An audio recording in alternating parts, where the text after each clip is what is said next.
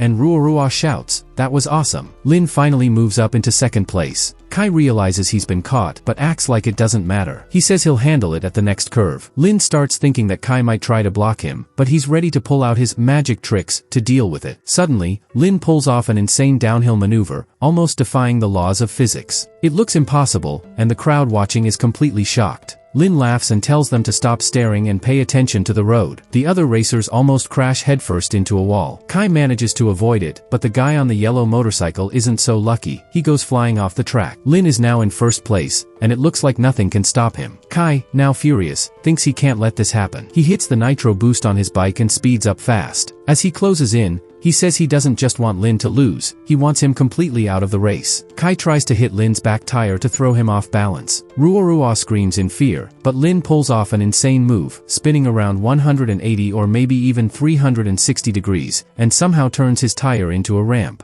Kai's bike hits it and he flies off like a rocket. While he's midair, Lin finishes his spin perfectly and lands back on the road. The camera shows Kai flying through the air, screaming. Meanwhile, Lin casually reminds everyone that there are thousands of roads in life, and the most important thing is safety. Reckless driving only ends up hurting loved ones. The referee declares the race is over and announces Lin as the winner. The crowd cheers. Some girls clap and shout bravo, while a few guys say there's no way they could ever do something like that. One guy even calls Lin the pro of motorcycles. Ruorua stares at him and blushes, saying how handsome he looks. Her affection for him instantly jumps up by 50%. After the underground race ends, an ambulance arrives to take the two injured riders. Lin runs over to the doctor, clearly worried, and asks how they're doing and if they're in danger. Ruorua doesn't understand why he seems so concerned. The doctor asks if Lin is a relative or friend. He says they were actually lucky. Despite how bad the crash looked, they only suffered fractures and a mild concussion. Still, they'll need more tests and treatment. Lin sighs in relief and says that's good to hear. He then walks over to Kai and tells him to just sign the papers and leave. Kai looks scared and calls him a monster, but Lin calmly says he should accept defeat. That's the right thing to do in situations like this. After Kai signs the contract, Lin walks away satisfied. He adds that they should report the illegal racing, reckless driving, and intentional harm to the traffic police and learn something from it. Everything is now official and in writing. In the background, Ruorua is still yelling and kicking around, shouting that she's going to destroy both those guys for what they did. The doctors shout that the patients are in serious condition and need to be rushed to the emergency room. Ruorua, though, just shrugs it off like she doesn't really care. Lin was thinking that Ruorua was actually pretty good at what she did. Just then, Ruorua's mom walked up and called him Mr. Lin. She thanked him a lot and said their family could never repay his kindness. But of course, there were ways to return the favor. Ruorua, blushing, quickly said not to worry. They weren't asking for anything. No matter what he needed, she and her mom would do their best to help. But Lin, despite being a little flirty by nature, didn't take advantage of the moment. He just smiled and said it was all good. He already got what he wanted, a bank card with 100 million, 40% of the fan company's shares, and even a bag with $1 million cash from earlier. He casually handed the bag back to them, saying it was theirs anyway and not to waste time over small stuff. He said he had to leave and told them to catch a taxi instead of walking back. This gentlemanly gesture made him seem even cooler, and Ruorua's feelings for him went up by another 20%. Ruorua's mom watched him leave and said Lin was really different. She asked her daughter what she thought, and Ruorua replied that she'd already made up her mind. Looks like Ruorua wasn't the only one whose affection level went up. Ruorua confidently said she was going to chase after him, which surprised her mom, who asked, "Wait, isn't he Luoyashi's boyfriend?" But Ruorua said she didn't care. Cut to the next scene. They're at Snack Street near the university. Lin and his friends are hanging out, enjoying street food. One of them tells the vendor he wants 3 sausages, another asks for 3 chicken strips. Lin orders a sausage wrapped in an egg omelet, saying he'll get noodles later because he plans to relax at the internet cafe. While they're chatting, someone is spying on Lin. That person suddenly rushes at him from behind. But Lin reacts fast. He shifts to the side and dodges the move, giving Ruorua time to eat her sausage peacefully. Ruorua waves and says hi. Lin is surprised and asks what she's doing there. Meanwhile, his friends are stunned by how pretty she is. They wonder if she came all this way just to see him. Ruorua walks up and playfully tells Lin to guess. She asks if he's going to the internet cafe and says she wants to come along. His friends immediately get jealous and start complaining about how another pretty girl is visiting Lin again. One of them says, "Why does he get all the luck?" But Lin firmly says, "No way. Women just slow down the grind." His friends are shocked that he turned her down so quickly. Ruorua just laughs it off. Right then, another girl shows up from behind. She looks annoyed and asks Ruorua who she thinks she is. How could she just show up and eat Lin's food? She pushes against Ruorua using her assets, trying to make her back off. But Ruorua grabs her arm and stops her. The other girl, Lu Yicheng, is shocked and yells, demanding to know who Ruorua is and how she dares to challenge her. She says back in the day, Everyone in her group used to call her Teacher P, short for blonde. But Ruorua's not backing down. She grabs Lu Yicheng by the hair and the two of them tumble to the ground, locked in a messy scuffle. Lu Yicheng angrily tells Ruorua to let go or she'll hurt her, but Ruorua warns her right back to stop or she'll twist her arm. The two of them are rolling around, and while Lin's friends are clearly enjoying the scene, Lin himself is totally embarrassed. He knows he has to stop them. Using his skills in traditional Chinese medicine, he walks up calmly and presses a few key pressure points. Both Ruorua and Lu Yicheng freeze and fall to the side, completely immobilized. Then Lin sighs and asks if they can stop fighting already. He turns to Lu Yicheng and asks if she's secretly been following him again. Lu Yicheng asks Lin if he really dislikes that girl so much, saying she could help get rid of her right now so she won't bother him again. But Ruorua jumps in and playfully asks if Lu Yicheng is his ex-girlfriend. Then Lu Yicheng snaps back, asking what's wrong with her and saying she's way better than someone like Ruorua. She adds that if Lin ever had a girlfriend like Ruorua, he should have broken up with her immediately. Lu Yicheng starts yelling that Ruorua is just some wannabe troublemaker, pretending to be a student. She says Lin wouldn't like someone like her and tells Ruorua to leave, but Ruorua fires back, saying she's not pretending, she really is a student at Yan'an University. This surprises everyone. She casually asks what's so shocking, adding that she just doesn't go to class often. Some of the guys who have a crush on her start reacting. One says she's totally his type, another wonders if she's secretly into Lin,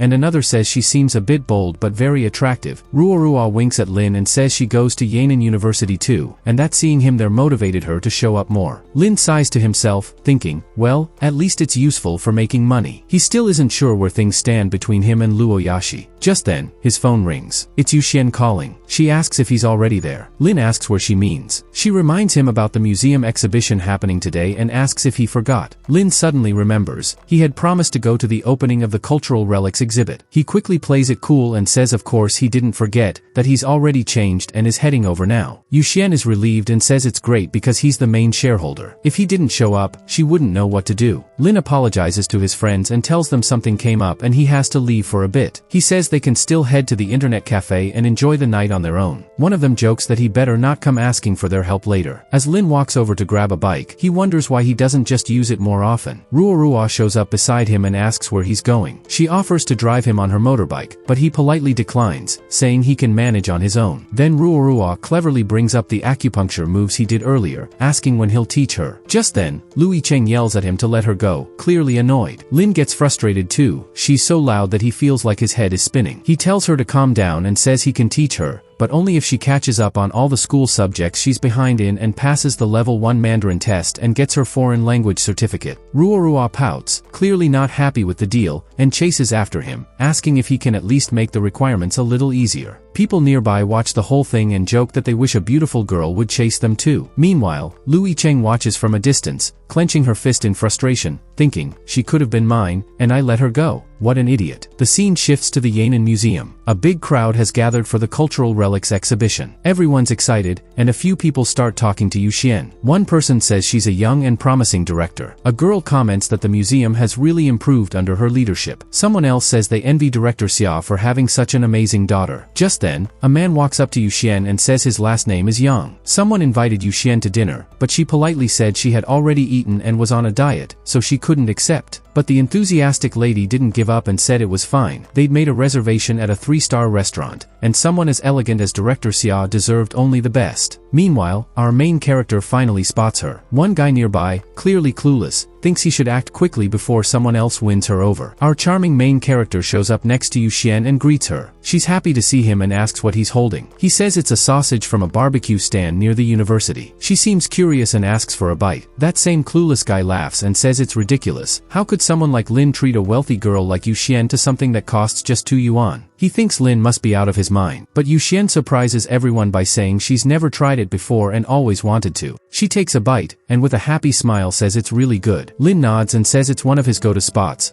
and that the stinky tofu place next door is great too. He asks if she'd like to try it next time, which throws off the person watching nearby. He can't believe this is happening. Then Yuxian takes Lin by the hand and says she's seen enough here and suggests they head to the Treasure Appraisal Society in the museum's West Hall. Lin asks what that is. Yuxian explains that the Treasure Appraisal Society is something her dad used to organize twice a month. People would bring antiques or old items to get them evaluated for a fee. It's really popular among local collectors. Inside the museum, a guy wearing a US-style cap is live streaming the event. He's munching on donuts and tells his viewers he's there at the Yan'an Museum to get something appraised. He jokes about the place looking run down and says even though he's never been to a museum in the US, he's sure they're way bigger than this one. People in his live stream chat say hi, ask how he's doing, and he tells them he's planning to have his baby item appraised today so he can sell it and save enough to go to the US, where his American buddy Sam has already lined up a job for him. Soon, they call number 174, and the guy with the cap walks past Lin and Yuxian, saying it's his turn. Yuxian turns to Lin and says the place seems lively. He agrees. Just then, someone comes up to Yuxian and compliments her on her earlier presentation called The National Treasure Returns Home, saying it was really well done. He asks where her father, Mr. Xia, is. She thanks the man, Professor Kong, and says her dad will be arriving soon. He gives her a thumbs up and says she's an impressive daughter and that Mr. Xia clearly did a great job raising her. Yuxian blushes a little and asks him to stop with all the compliments. Professor Kong says he just wants to thank her for being a permanent member of the Appraisal Society. Meanwhile, the guy with the cap is still live streaming and gets annoyed. He complains that no one is helping him, even though his number was called. He says he's been waiting for a long time and that his live stream viewers are watching too. He asks how they can run things like this. That's when Yuxian kindly steps in and apologizes, saying the main professor is away for a few minutes. She offers to help if he doesn't want to wait. The guy, a bit skeptical, asks if she's really qualified to do it because she doesn't look like an expert. Yuxian smiles and says he can give her a shot. He pulls out an old, worn-out pipe and says it once belonged to the smoking president of the United States. Yuxian takes a look at it. Yuxian looks at the item and immediately recognizes it. People in the live stream chat start commenting that she's really pretty and say they'd love to go there too. Someone asks if she's really that young and already an appraiser. Yuxian replies calmly, saying unfortunately, it's not a cultural relic, it's just a regular handmade item. The guy gets upset. He slams the item in his hand and says loudly, "What are you talking about? This was a gift from my American friend. There's no way it's fake." He asks if she even understands how sincere and wealthy his friend is. But Yuxian shows him a label that says, Made in Hua, and asks if he's seen that foreign phrase. He replies, acting confident, that he doesn't know exactly what it means, but guesses it's something like freedom, since the US stands for freedom. He asks what's wrong with that. Yuxian tells him straight up that it means, made in China. The guy refuses to believe it, saying there's no way that's true. People in the chat start laughing, making fun of the situation. But he doesn't give up. He pulls out another item and says he's going to test her skills.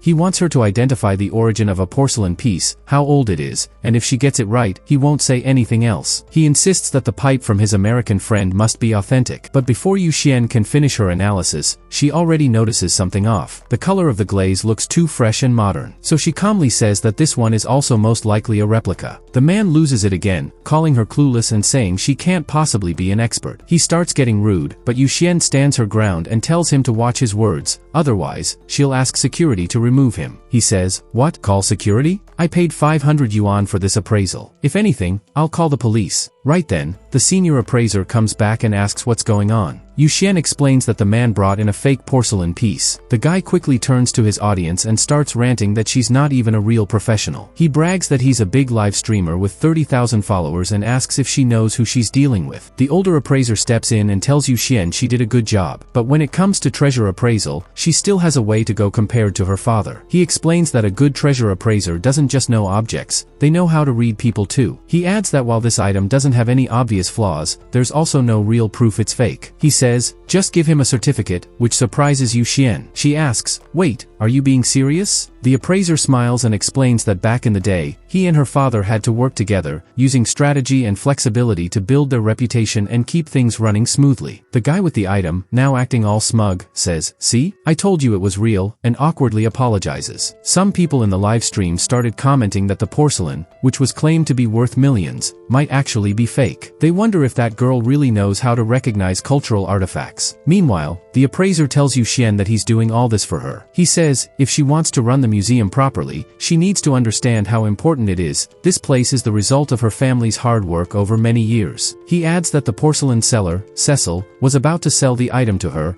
and the museum too was on the edge of being sold. Just then, our main character Lin walks in and casually asks what all the fuss is about. He steps forward and says, let me see who's trying to pressure our appraiser. Yuxian feels reassured and calls him by name with a calm smile. The angry guy asks who Lin is. Someone else answers, saying Lin is an expert, like, an expert. Another person agrees, saying that even though he looks young, he's incredibly skilled at identifying antiques. Apparently, he even met with Lao Xia earlier and learned that Lin is now the sole shareholder of the Yan'an Museum, and he's rumored to have endless financial backing. So the nationalist guy, looking shocked, asks, seriously? Then let's see what you think of this porcelain. He holds it up and asks, which dynasty is this from? Lin replies, it's from the Song dynasty. The nationalist argues back, saying, you mean Shang dynasty, right? Then asks, isn't that worth more? Lin doesn't answer directly. Instead, he asks, did you buy this item or was it passed down? The guy says proudly, it's been passed down for generations in my family, from my grandfather's grandfather. Someone in the background makes a joke about that, and the live stream chat finds it hilarious. People start laughing, saying the whole scene is way too funny. The nationalist gets annoyed and says Lin is just joking around. But Lin calmly responds, if I seem like the bad guy, then why were you tricked into buying a fake? He asks how much it cost and says maybe this guy should open his eyes and take a closer look. The man insists the item is real and says he bought it from a well-known collector named Master Fan Go. He even has a certificate of authenticity. Lin then questions him again, asking if this was really passed down from his grandfather, because if it was, why would it come with a certificate? He tells him that bringing a fake item and trying to get it appraised just to boost its value doesn't work here. The man, clearly irritated, calls him names and threatens him, saying he won't back down. Just then, another guy nearby tries to calm him down. He quietly tells Lin that some nationalist types go around getting cultural relics appraised just to raise their price. The more certificates they collect, the more they can sell it for. He adds that Master Fan Go is a well-known collector in Yan'an and that they're probably here today to stir up trouble. But Lin doesn't back off. He says he doesn't care who they are. If they bring in fake antiques just to scam people or inflate prices, they're not welcome here. The nationalist guy turns to his followers and complains loudly, saying this is what the Yan'an appraisal team has become, and that it's sad for Chinese collectors. Meanwhile, the chat doesn't seem to care. They're off topic, talking about how they like donuts or wondering if American donuts turn into cream puffs or not. Lin finally says, alright, I'm done talking. If you want a refund for your appraisal, I'll give it to you. Just take your fake item and fake certificate and next time, try finding a real expert so you don't waste your money. Just then, someone speaks up and says, wait, it's an elderly man, known as a longtime collector of antiques. He says he's over 60 years old and has always respected history and craftsmanship. He thinks the young man calling the relics fake is basically disrespecting everything he stands for. He adds that if a certified expert had said this, maybe he'd take it seriously. But since it came from someone without even an appraisal license, it just feels like a slap in the face. The nationalist jumps in and yells, see? He doesn't even have a certificate. He's just pretending to be an expert. Then a woman steps up and says that the porcelain piece they're talking about was officially appraised and purchased from Mr. Fan Go, a well-known antiques dealer. She's sure it's authentic and still holds a lot of value. The whole mood in the room gets tense. Some people even seem upset that Lin and his team are questioning these items. One nervous guy leans over to Lin and warns him, you better back off. Fan Go isn't someone you want to mess with. The older collector tries to calm everyone down. He says, let's stay reasonable. I understand the young man is just interested in treasure appraisal. If he made a mistake, that's okay. But Director Xia and the appraiser should apologize to the owner of the item and help him get an official certificate. Yu Xian looks over at Lin, worried about how he'll respond. Old man continues, saying, let's treat this as a turning point. But Lin doesn't seem convinced. He quietly asks if he heard that right. People were comparing the lady's blue and white porcelain with actual cultural treasures. He then asks the lady if he can take a closer look. She says, go ahead, but be careful. If you break it, you won't be able to afford the cost. Lin carefully examines the porcelain and starts to smile. Old man Fan Go looks nervous, wondering what Lin is about to say. Then Lin calmly says, this is fake. The woman gets mad and yells, you're the fake. Do you have any proof? I spent all my money on this. Its value has doubled since I bought it. People are begging me to sell it. She compares it to a rare, collectible item. Fan Go tries to brush it off, saying, young people are always competitive. They just don't like to admit they're wrong. Yu Xian then asks everyone, if anyone else bought relics from Mr. Fan Go, please bring them forward. The nationalist mocks them, saying, you're still trying? Just give up already. More people step forward with their items, vases from the Ming dynasty, boxes from the Yana dynasty, and so on. Yu Xian gets more anxious. She knows that although the relics look authentic, there's no clear evidence they're fake. But if she's wrong, it could damage everything. As the last porcelain piece is shown, Fan Go pressures her, saying, well, are you going to admit your mistake or keep wasting my time? There's no shame in being wrong. But Lin finally speaks up. He says, yes, they're all fake. But these are the work of a master forger. The craftsmanship is honestly impressive. Right then, people start making fun of Lin. They joke that what he said is basically the same as saying nothing at all. Some even ask if he's lost his mind. Since the whole thing is being live streamed,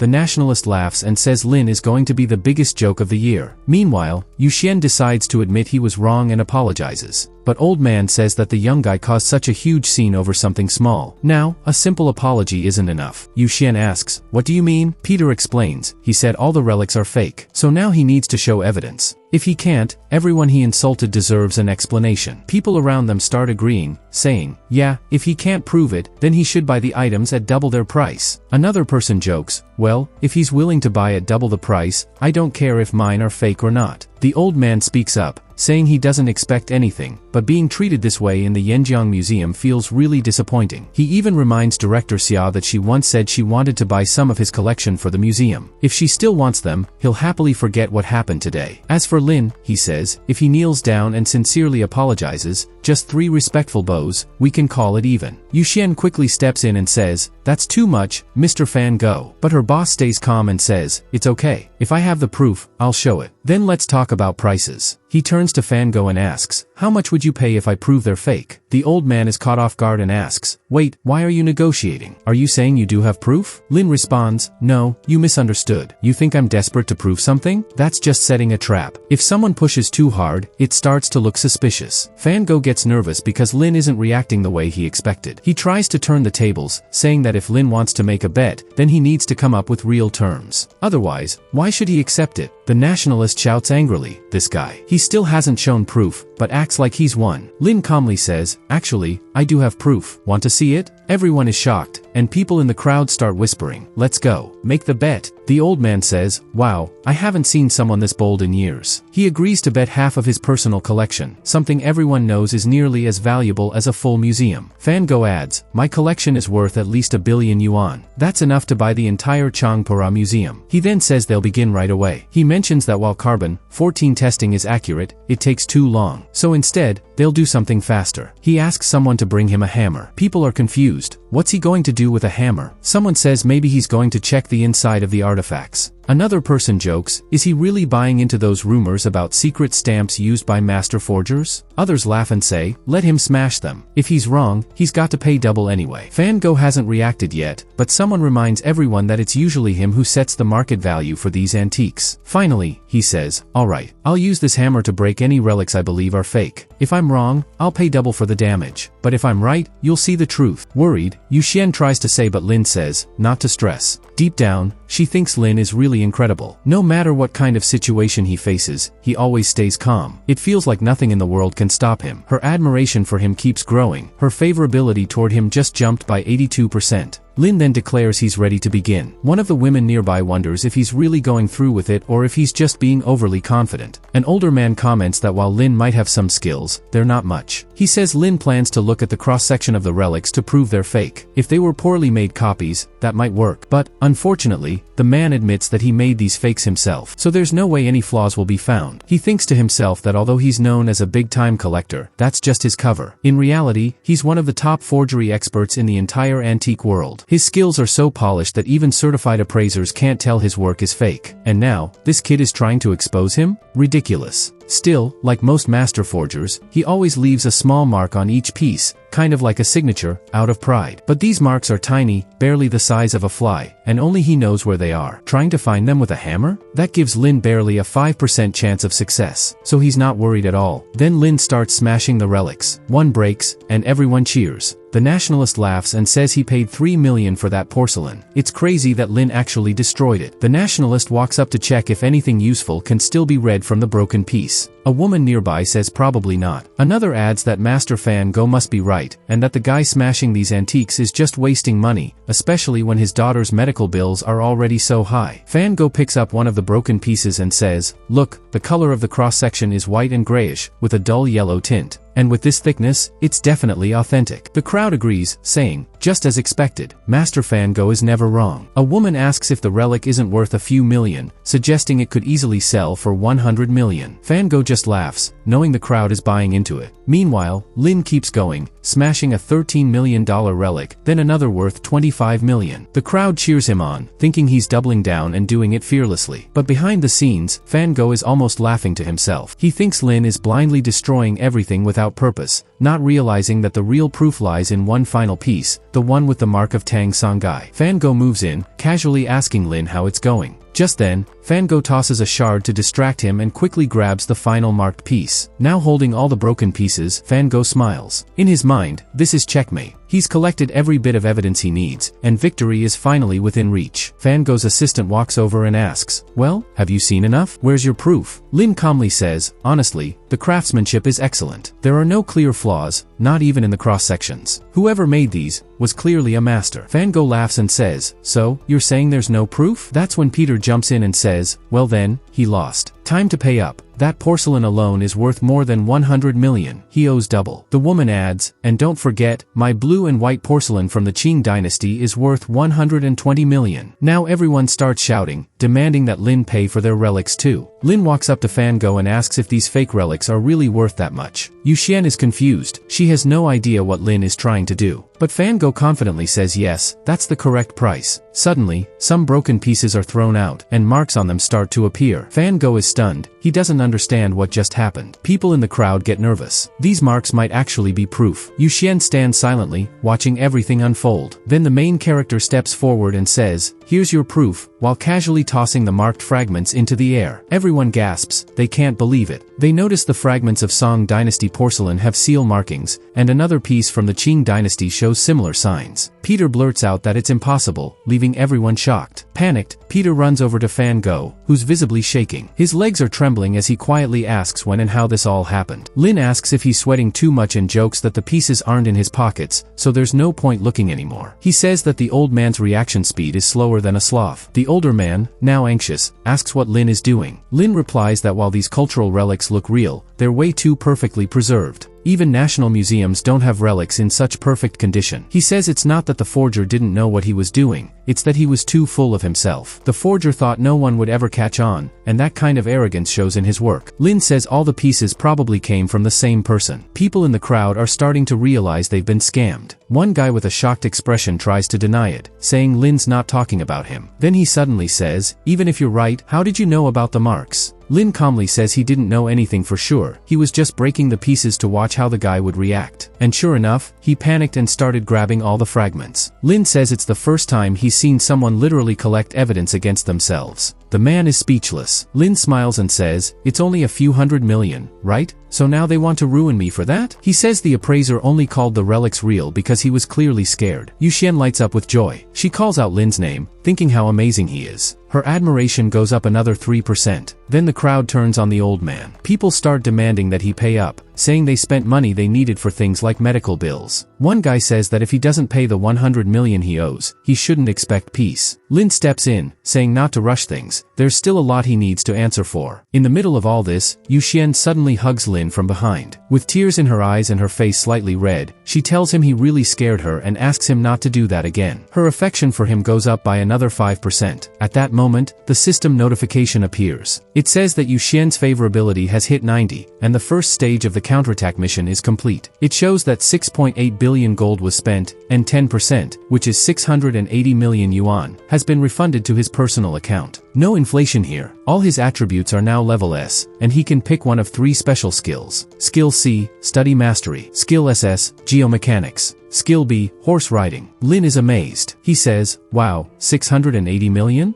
That's insane." He thinks that's enough money to never work again. This might just be his dream life. Yuxian wipes her tears and tells him it's okay now, but they need to go. There's still important stuff to take care of. The scene shifts to Fan goes home. Lin jokes that he's now the #1 collector in town. He says there are so many great treasures here, and based on their deal, he gets to keep half. The old man tries to plead, saying he spent his whole life collecting these. But Lin cuts him off with a cold look and says, "What did you just say? You're already kneeling, right?" The man quickly backtracks. Lin is then told to start picking the relics he wants, and they all realize, there are some really good ones here. He happily comments that the cultural relic turned out to be the real deal. He turns to Lin and says, "Come have some tea with me later." Later, Lin is sitting in a small outdoor pavilion, quietly looking at his phone. He's reading the news. Apparently, the broker Wang Hong, that nationalist guy, was caught by immigration and is now being held in an American prison. Hearing this, Lin repeats, "An American prison? Huh?" Then jokes, "Well, I heard the food and culture there are pretty decent. Hope he enjoys it." But then he starts wondering where Yu Xian is. She hasn't shown up yet. He thinks maybe tea time really is that serious for her. Just then, he hears the sound of footsteps approaching, and when he looks up, he's completely stunned. Yu Xian looks absolutely beautiful. She had dressed up and came straight to meet him. As she walks over, he's speechless. Yu Xian smiles and asks him if he knows the origin of the incense burner nearby. Lin, still a little dazed, responds with a random question about how slim her waist looks. She just laughs and says no, she actually bought the incense burner back when she was in high school. It's a bit small for her now, so it was tough to bring it out. Lin guesses that maybe it's a modern piece from the FW collection. He says that since it's not that old, it might be considered a third-level cultural relic. Yu Xian nods but says this particular burner has a special story. About 180 years ago, during a foreign invasion, a young officer from the Shufeng military academy named Zhu Fen rescued Ken Yu, the daughter of a wealthy businessman. The two of them fell in love at first sight, but Ken Yu's father didn't approve of Zhu Fen. He said that only if Zhu Fen became a general could he marry his daughter. Before leaving for the battlefield, Zhu Fen gave this incense burner to Ken Yu as a symbol of his love. It ended up taking him 10 years, but Zhu Fen finally returned as a general and married her. Yu Xian says this incense burner became a symbol of their love and was passed down through generations, until it was lost during the war. She says she loved that story as a child and never imagined she'd actually find the real incense burner one day. She tells Lin that the words engraved on the burner are, "A long love never forgotten." Zhu Fen had carved those words himself with a knife. Lin smiles and says, "That's a really touching story. Also, the tea is really nice." As they sit in the cozy pavilion, Lin gently wraps his arm around Yu Xian. She looks truly happy sharing this peaceful moment with him. Lin compliments her and says she looks beautiful tonight. And then, suddenly, Yu Xian leans in and steals a quick kiss. Lin is surprised at first, but he smiles and kisses her back. In that moment, it's clear, they both have feelings for each other. Suddenly, Yu Xian's dress rips all the way down to her waist. Embarrassed and flustered, she wants to run and says, "How could this happen?" But our protagonist, being a true gentleman, quickly covers her with his shirt and gently lifts her in his arms. Yu Xian is surprised but blushing. She says it's okay and lets him carry her to the changing room. That's how this sweet afternoon came to a close. 2 days later, our protagonist arrives in a luxury sports car with Luoyashi. They've come to officially move into Dragon Village No. 1. Luoyashi tells Lin to let the staff take care of his luggage and go ahead and enter first. But Lin, not used to having others carry his stuff, insists on handling it himself. As they walk away, one of the workers thinks to himself how lucky and enviable Lin is, young, wealthy, and always surrounded by beautiful women. Just then, someone calls out to him playfully, "Hey handsome." It's Louis Cheng again, who offers to help with the luggage. When asked who she is, she confidently says she's the new maid. Looks off calmly, thinking to himself how easy that was. Meanwhile, two of the workers laugh quietly, saying rich folks really know how to live, especially with how pretty their maids are. Inside, Luoyashi walks with Lin and happily shows him the garden. She tells him the gardener has already planted all the flowers he asked for, lilacs, hydrangeas, and many others. As they reach the house, the maids greet them respectfully, welcoming Mr. Lin and Miss Luoyashi. Lin thinks to himself, so this is the life of the rich. The food is cooked for you, the house is cleaned, clothes are washed, you don't even have to work. Every day can just be fun and relaxing. This really is the dream. And of course, he thinks, what's luxury without a beautiful girl by your side? He looks at Luoyashi and says she's taken really good care of him, then offers to gift her another car. Luoyashi tells him he's already given her a lot. But Lin laughs and says, "Come on, I'll even give you a few $100 million if that's what makes you smile." Meanwhile, someone is spying on them. Louis Cheng, the jealous one, hides nearby, annoyed. She thinks to herself, she really thinks she's winning, huh? I'll let her feel happy for a little while. But at dinner, I'll be the one smiling. Later in the evening, as it starts to get dark, the maids compliment Luoyashi, saying Lin is very lucky to have such a thoughtful girlfriend. She even cooks for him herself. Smiling, Luoyashi says she just enjoys seeing him eat food made with her own hands, and dinner is ready now. Suddenly, the disguised woman approaches,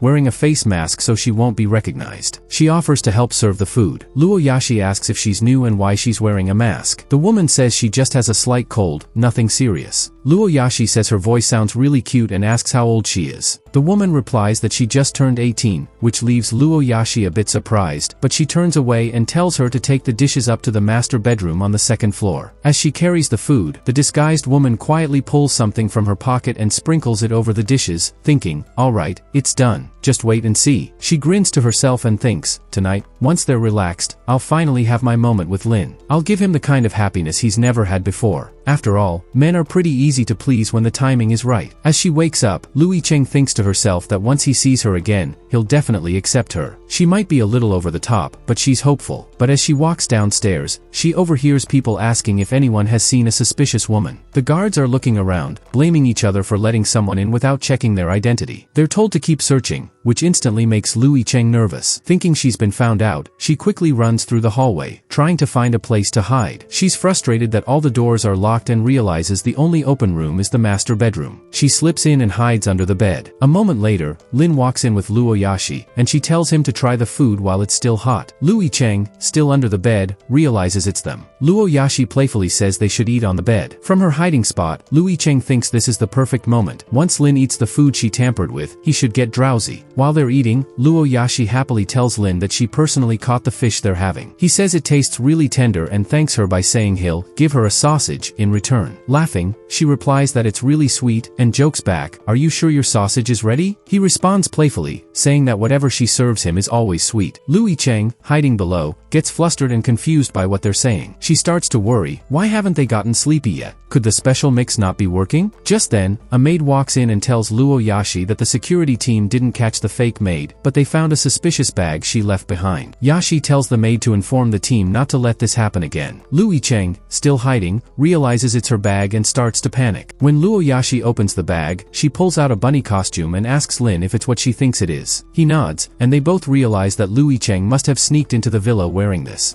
Yashi gets serious, saying she thought Louis Cheng was planning something weird. She considers calling the authorities, but ultimately decides to drop it. Then she turns to Lin and says she's prepared something special for him. Curious, he asks what it is. She lights a scented candle and tells him it's for relaxation. It's aromatherapy and smells really nice. After that, she starts changing clothes, which Louis Cheng watches in shock from under the bed. Yashi picks up the bunny costume, the same one Louis Cheng brought, and jokes that they'll be using it after all. Louis Cheng is stunned that her plan completely backfired. Yashi cheerfully says it'll be fun and they should enjoy themselves. Lin compliments how soft the costume feels, especially the fluffy tail. Meanwhile, under the bed, Louis Cheng is frustrated, upset, and uncomfortable. She mutters to herself that she was supposed to be the one in that role tonight. As she scratches the floor in frustration, she thinks, why did it turn out like this? Later that night, things quiet down. Louis Cheng remains under the bed, exhausted and agitated, wondering how long she's been hiding there. Louis Cheng quickly tries to leave, thinking she needs to hurry. But before she can, Luo Yashi suddenly steps in front of her, stopping her like it was nothing. Louis Cheng complains, asking what's going on. Luo Yashi asks if she really thought she could just run away, that it wouldn't be that easy. This makes Louis Cheng frustrated, and Luo Yashi calmly tells her not to make too much noise, or she might wake up Lin and get the police involved. Louis Cheng asks her when she figured it out. Luo Yashi says it was the moment she claimed to be 18 years old. Those words were too suspicious, especially since Lin was already excited by then. That's when Luo Yashi decided to set a small trap, and sure enough, Louis Cheng walked right into it. She then teasingly asks how it felt to hear them having their romantic moment earlier. Getting angry, Louis Cheng jumps at her, but Luo Yashi calmly pulls out her phone, saying maybe it's time to call security. That stops Louis Cheng instantly. She panics, grabs her bag, and runs straight to the window.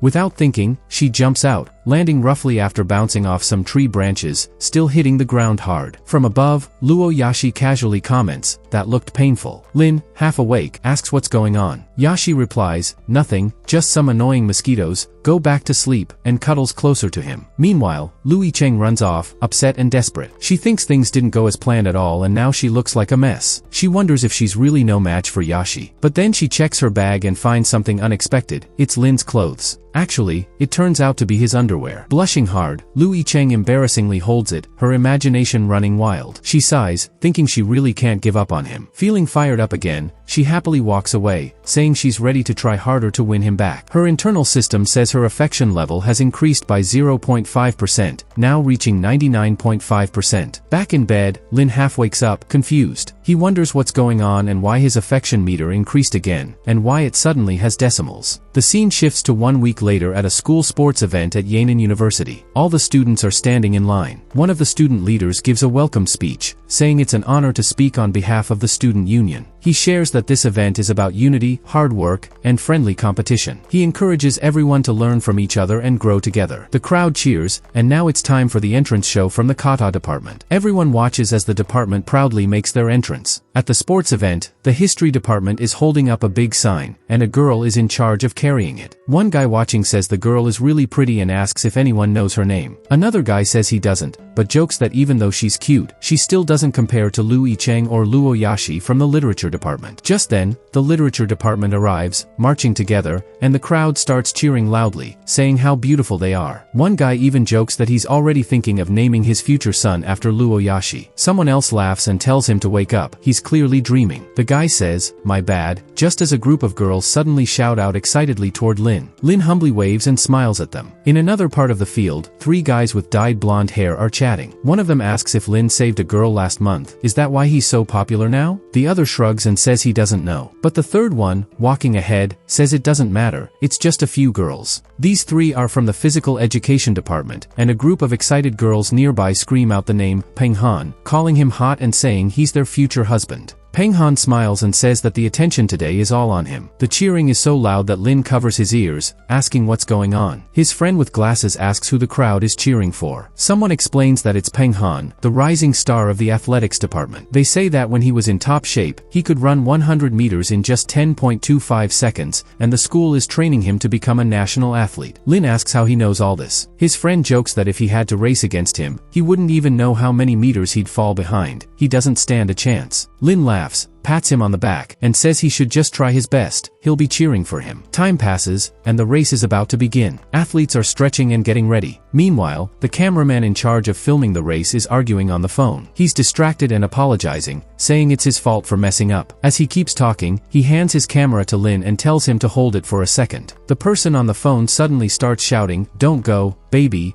and promises to fix things in a minute, but the camera guy runs off. Lin is left holding the camera, totally confused by what just happened. Then, someone announces that the 100-meter sprint is about to start. The runners are called to the track. Lin realizes the cameraman probably isn't coming back, so he decides to help by taking pictures himself. He figures this is a good chance to snap a cool photo of his friend running. He gets into position and calls out to his friend to look his way. His friend just yells, "Get lost," from the track. One of the blonde boys then notices Lin filming and mocks him, saying he's wasting time recording unimportant people and asks if he even knows who the real star is. One of the girls from earlier joins in, saying that obviously, the main star is Peng Han. She warns Lin that if Peng Han's good looks aren't captured during the finish line, it'll be his fault. She suggests they all just use their phones to record instead. Another girl chimes in saying they don't even have their phones, which annoys one of the blonde guys. He starts getting frustrated, but Peng Han calms him down and says there's no need to worry about someone who won't even be close in the race. He then changes the topic, telling them that there are 3 new fans in the stands who look really cute, and they all have boyfriends. He jokes that this could be the most exciting love drama ever. Back at the race, the announcer calls all the contestants back to their tracks. Everyone gets into position. The starting shot is fired, and the race begins. Peng Han bursts ahead of the others, running faster than anyone else. The girls in the crowd cheer loudly, shouting that he's so fast, so handsome, and that they have to keep cheering for him. One of the guys watching comments that those strong legs are something else. He can't keep up anymore. Meanwhile, Peng Han is running and feeling great. He thinks maybe he can finish in under 10.20 seconds. He imagines his new album and handsome face appearing on the big screen, winning him tons of new fans. But in the background, our main character, all happy and clueless, is also running on the same track shouting, "Let's go." Shockingly, he actually runs past Peng Han, surprising everyone. Even Peng Han glances over and realizes that he's been left behind, and not just by a little. The crowd is confused. Some ask if they saw that right. Wasn't that photographer standing at the same starting line as Peng Han? How did he run that fast? They all watch in disbelief as our main guy runs smoothly while still holding a camera. Peng Han is stunned, wondering how this random guy is faster than him, especially while wearing leather shoes and carrying a 10-kilo camera setup.